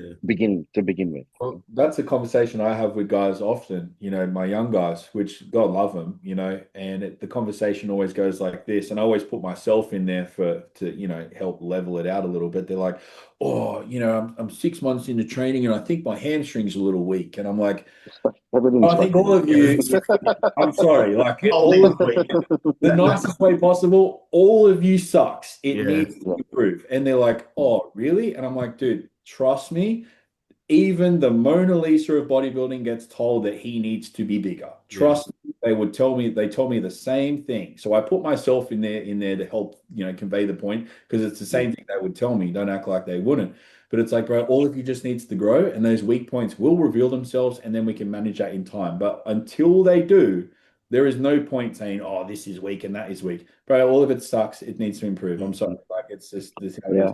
But Like you see a lot of the smaller guys, I guess, or new gym goers doing very isolated exercises. yeah. Like even like the single arm lat pull down. Like, Oh, I'm sick of that. you don't need to do that yet. Like No. you might have a really good connection with your lats, and your lats might grow up just doing normal pull downs. Yeah. And Or a bent over, then you might be able to fucking just get strong doing it. and then But you don't have to waste your time doing this isolated shit. Like I call them TikTok I exercises. I wouldn't fucking do a single arm pull down if I didn't have to do it. Yeah. But I have to do it because Ken, I don't have a good connection with my lats. what's your quick spit? What's your day 1 to 9 look like? Like, how does that go? It's so I've got back and hamstrings is my first day of the week. Yep. So it's like three back exercises, 2 hamstring exercises. One's got it's predominantly lats on that day. Yep. And then I've got an RDL and a single leg curl, a kneeling single leg curl. Next day is chest and shoulders. And then I've got back and biceps. So it's more of an upper back day with biceps. Yep. And then I'll rest, and then I'll do my legs, which is like more of it's one hamstring movement to start off with, adductors, and then quads. Yeah. And then I've got tomorrow, which I've got is my fifth day, is chest, triceps, and shoulders. Yeah. And then on my sixth day is back and rear delts. So like more of a full back day with rear delts. Okay. Yeah. Cool. And has that been working well? Yeah, it's been like more frequency for back has been I need to bring my back up. So that's more frequency spread out over the weekend. Some days it's only like, 4 sets for back. It's not a lot. I was going to say like a couple So sets. yeah, it's not like going balls to the walls with a bunch of volume for back. It's just like spread out evenly across the week. And I find, like, let's say you do a full back day. I don't think you can do, or for any body part for the matter, more than 3 exercises. I think you're wasting time. Yeah. I think by the time you've done 3 exercises for one body part, it's fucking done. Like, you're better off coming back later on the weekend doing another 2. For sure. Yeah, I'd agree. Yeah, sure. 100%. Back you might be able to fall because you can do an upper back trap, like 2 lat. You can sort of break it up a bit. Yeah. Whereas chest, 3 for sure. So like, even if you were to track that training, if you track that whole session, like your volume, your sets, your performance for that session, and if you do that over 2 days, you split that up over 2 days, your performance would way outdo it if you're doing it over 2 days. And are you repeating exercises for back at all through the 3, or you're doing totally different things each time? It's just exactly the same exercises. Like, okay. For rotation, yeah. Like I don't change anything. Oh, no. Like each day is all different exercises. So day 1 has different shit. Yeah, there's no crossovers. Yeah. Okay. Yeah, cool. Interesting. Sweet, bro. Sweet. No, it's good. That's good. I feel like combat exercise like back, you can only train like twice a week max, whereas arms you can train like 3 times.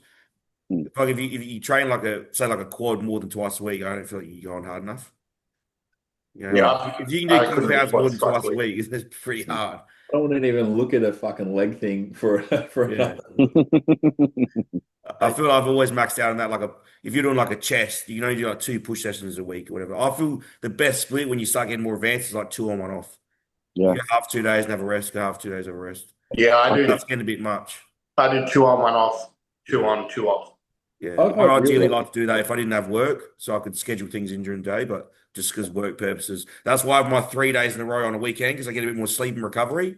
So I'll do Friday night, get a good sleep in, Saturday legs, rest, chill out tonight, get a good sleep in, Sunday back. Then back's my strongest body part. So if it's on the edge of the last 3 days, it's not as I had a fantastic result with just 4 days per week training. Yeah, that's good. Yeah.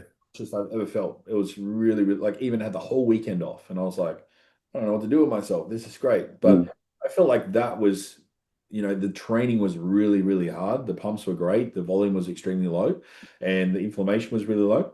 But again, that glaring question in the back of your head is always, am I doing enough? Could I get a little more, a little more? And you're just like, I don't, maybe not. Maybe yes, maybe not. So but maybe you structure it the other way. It says like, am I doing enough as in the gym? Maybe you should start thinking about, am I doing enough as in rest? Yeah.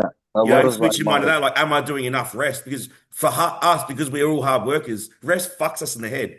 We're all sitting there resting, going, I feel fucking guilty. I could be at the gym. I could do 6 days a week training. When really an extra day of rest is going to benefit us more, because the stronger, we're all intense trainers. The stronger and more intense you get, the more rest you need. Yeah. If I've got the opportunity with someone like one of my clients, and if they have a full-time job where they work Monday to Friday, if they can, like, I do like them to train Saturday, Sunday. Yeah. And then have like more days off during the week when they're busy, and they're like, they don't have these fucking long days. They can chill out a bit more during the week. That's why I have Monday off, because first day of the week, you're like, you're most wrecked. Is like, you work first day waking up early, get home, it's normally busy. I'm fucking just can't be fucked. So Monday off and Thursday off. It works perfect. Yeah. That's something else I was going to say. I was going to ask you a question now. I forgot. Yeah. You lost it. I lost it. It'll come back to me. There's going to be a question as well. Did you get any questions? Yeah. Fire away. What do we get?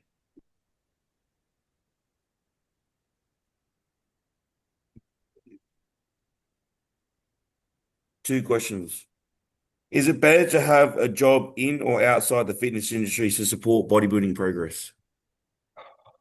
Wow. Well, that's a hard question because you look at people like, let's say, Samson and Martin that were doing construction Mm. and were still quite proficient at what they did. You know what I mean? So it really, really just depends. I think it's the same question as like, what should my split or what should my volume be? It's like whatever suits you and Yeah. allows you to cater for it. Personally speaking, I was blessed enough to usually work within the fitness industry to a decent degree.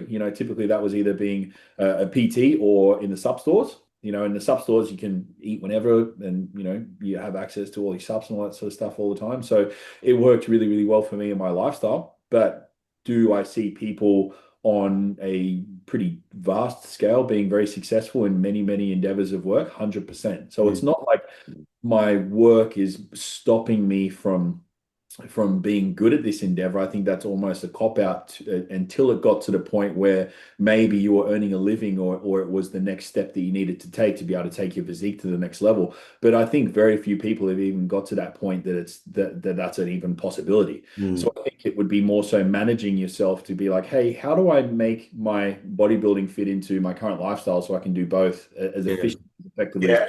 I was just about to say, I feel like the people that try to blame their job for the reason that they're not making progress, it's more of like their mindset than like, they need to reframe how they're looking at getting shit done. Like there's a point, like I know Cam said when he stopped being on the tools, it became a lot easier. And I did 7 years on the tools when I was first getting into bodybuilding. But there's a point where like your physical job will make it a little bit harder than having a job where you can sit at a desk.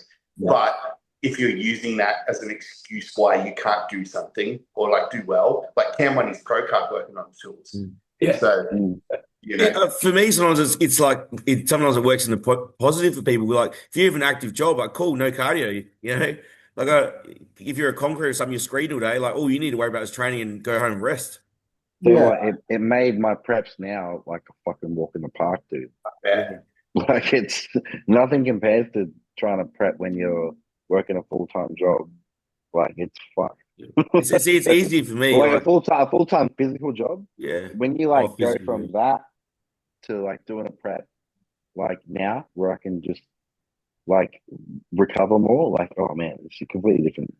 Because the only thing that bothers me is obviously I'll lose a little bit of sleep because I get up for work, but sitting in the excavator is not hard. Yeah. But I still have that mentality, like I know what, not suffering, but I know what it's like to do it fucking for this process to be a lot harder. Like I know what that feels like. So now it's just like, oh, this is a walk in the park. Yeah. Well, I think we can all say that Ronnie Coleman worked all the way. Yeah. I always have this quote that I tell everyone, and I use it because I think it sort of it allows you to speak not from a preachy standpoint, but I think it covers everything. Whereas someone's always had it worse and done it better. 100%. And not only that, stop looking at things as a negative and try to find the positives. There's always positives. Just because you have a job doesn't mean it's bad for bodybuilding. Like you said, Andrew, you just got to find out a way. Like, how can I best make this puzzle fit? There's no excuses. It's the level that you're at as well. Like, if you're just getting into it, like you don't need to structure your life around bodybuilding. Like, it's maybe you get to the point where, hey, maybe like I want to be a top pro or something, and it's in my best interest to try and structure my life a bit more to suit bodybuilding. But when you first get into the gym, you don't need to do that. Like just do your life, man. Just go to the gym and train and just do the rest of your life. Some people might get better results having a job because they can let it bodybuilding in the background and they're not overthinking it.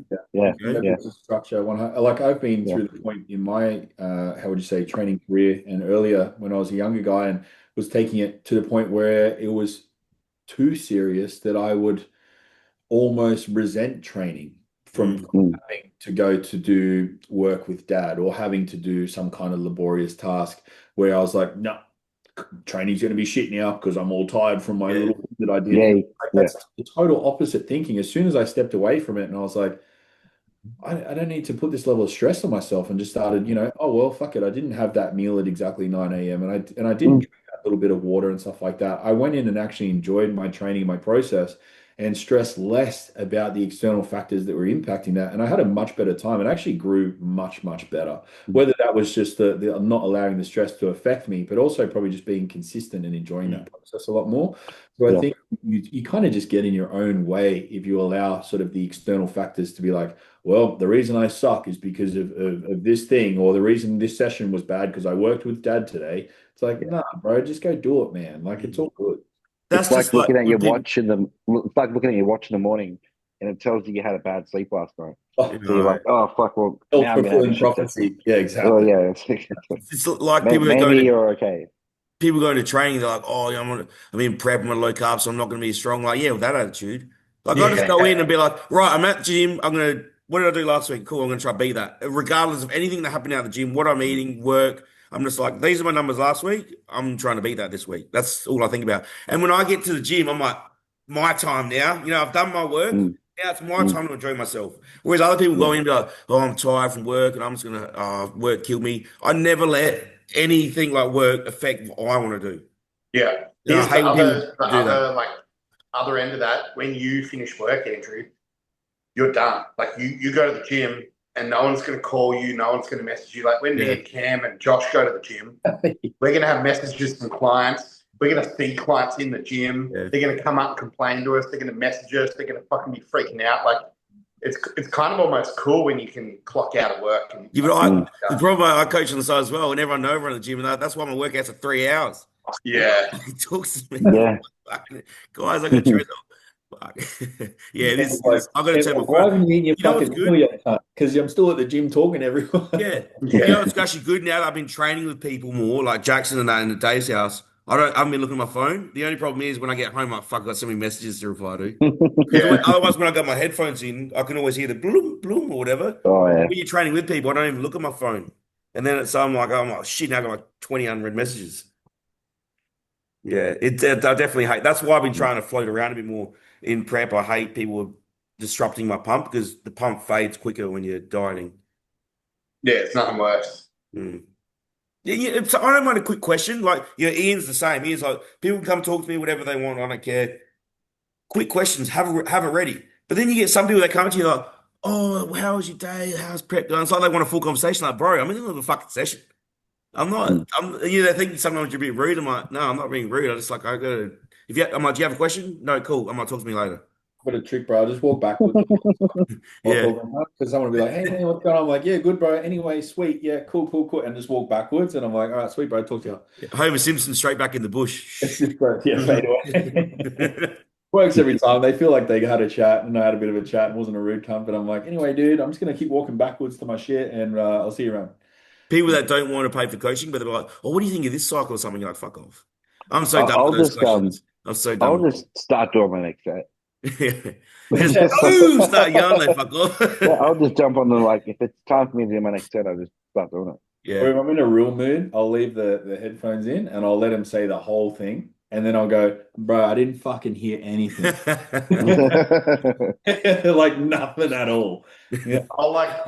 They'll start talking, I'll pull the headphone out, I'll be like, what? Yeah. And they'll be like, oh, okay, like, don't worry. Or just pretend you're on the phone. Yeah, mum. Yeah, fucking. What was that, mum? Just pretend you're on the phone with the headphones in. Sometimes I have the headphones in and I'm not even listening to anything. Yeah, same. Especially when they go dead. I'm like, I'll keep it down. For sure. The other question we got was, are we going to cover the Aussies that did the amateur and pro shows in Japan? Yeah, shoot. Yeah, for sure. We'll go over that. So that was Renee. So who did we have? We had Renee went pro. Ebby didn't do the show, did he? No, he must. Yeah. What did he say when we saw him in the gym? He said he was going to do Japan, didn't we? When we saw him Yeah, so his name was on the list, but then his name wasn't on the results. Yeah. So I don't think he did it. So we just had Matt in the pro show. And Danny Schneider, amateur. Yeah, in the amateurs. And so Renee won a pro did Paulie do it in Japan as well? What was that? Didn't Paul do the Japan? Did he? Yeah, Paul was. Oh, yeah, they did, yeah. Yeah, he got fourth, yeah? Yeah, fourth in the classic. In the classic pro. So Renee got her pro card. So good, congratulations, Renee, because she got it in physique when she always does figure. Oh, yeah, right. Yeah. So she's pro now. Yeah, man. And then Taylor Crabtree had a few amateurs over there too. Yeah, you had what was his name again? The classic guy? Paul? Paul Pauly. Do I have him? I don't know if I follow him. What's his Instagram? But yeah, you had Matty. Paulie Vu. Matty got, I don't know, I don't know if he placed, he was just in 16th. But Yeah, how do you think how he cool is this next to Sean Carita and Mark Hector? That's pretty wild. Yeah. Oh, I yeah, need to he so talked to James heaps. I want to talk to him and see how he feels like for this P compared to his Texas show. Who, Matty? Yeah, Yeah. like how this peak went. Yeah, I said I'll get Matt back on soon. Beef stew. But look, did you hear the Fuet podcast talking about they reckon Beef Stew's gone downhill a bit because he hasn't progressed as much since his New York Pro? Yeah, I saw that. Yeah, I was listening to that. Yeah, Yeah.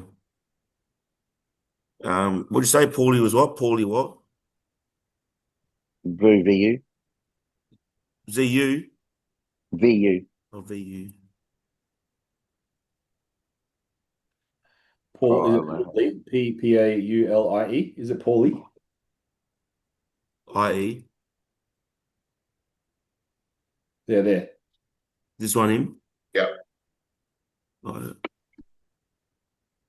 yeah. Yeah, he looked pretty good. Well, not pretty good. He was fucking hard as nails. Put on a lot of size. Peeled. Yeah, it's a very good look. Yeah.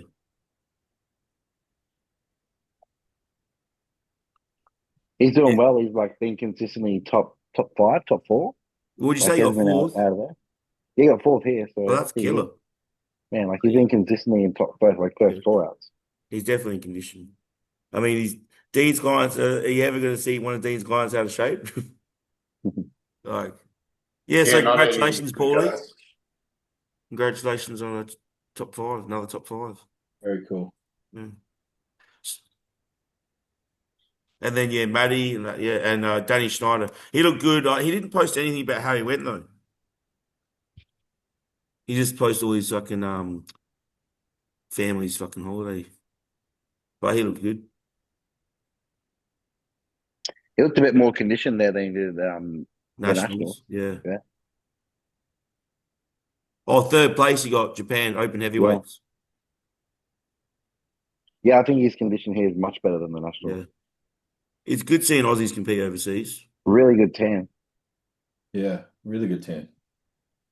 You got plans to do overseas, Josh? Yeah, I'd love to. I think it'd be a really cool experience. I think it'd be really enjoyable. Something just like a bit of a memorable experience. You know what I mean? I think it'd be really, really fun. I Yeah. just Oh, now the travel with the food and all that sort of stuff because I'm a very like in my own little way kind of person. I think we all kind of are, but I think at the same time if I just got in that mindset, I'm like, just let it be and just live in the fun of it all. You know what I mean? I think if you lean into the stress or the nerves as a good thing rather than a negative thing, I think you could probably produce something that's really It's definitely a good experience. Like obviously, Cam, you've only been to America. They've got all the food under the sun. But like Romania, oh my God, like just even the cornflakes are different. They're smaller flakes and thicker. And the canned tuna is disgusting. Because I was like, I'll get some tuna so I don't have to cook the chicken. Because obviously I didn't have my barbecue. I had to oven the chicken.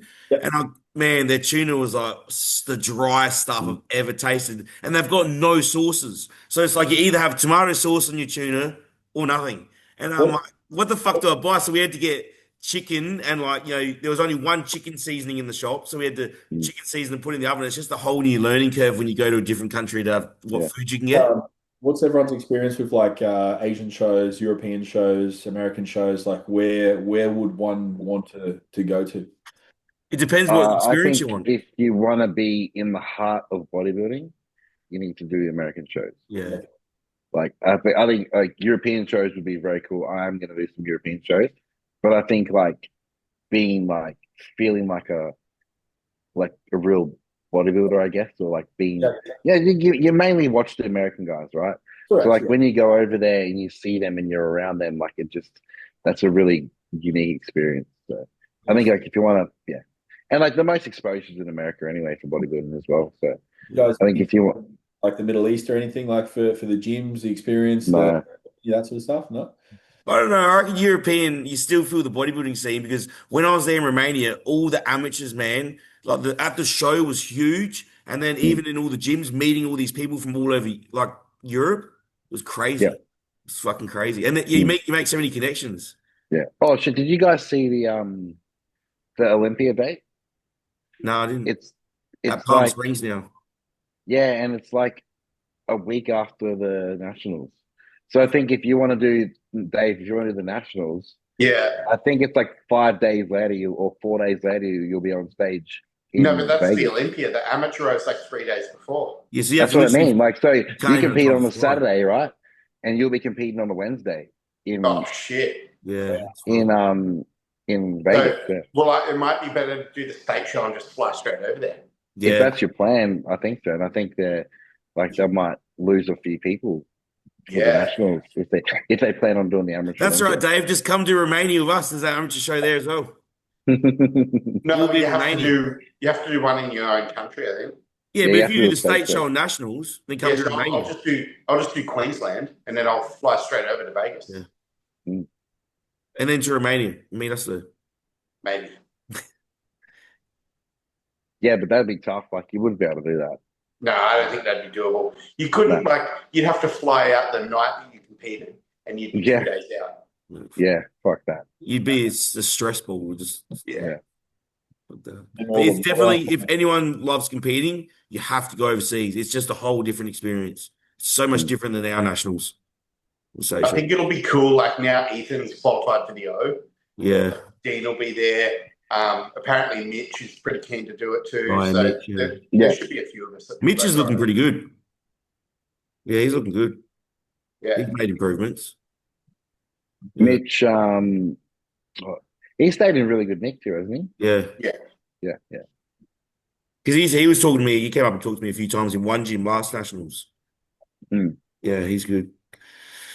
Yeah, all right, should we end it there, everyone? Time to eat, probably. Yeah, I got to eat and I got to pick up Boston. Oh, it's good having you on, Josh. I appreciate it. Thank you for the invite. Just jumping on and wish everyone all the best in the week coming up. Thank you, guys. Thanks for having me. Great. Guys. Talk to you later. There, guys.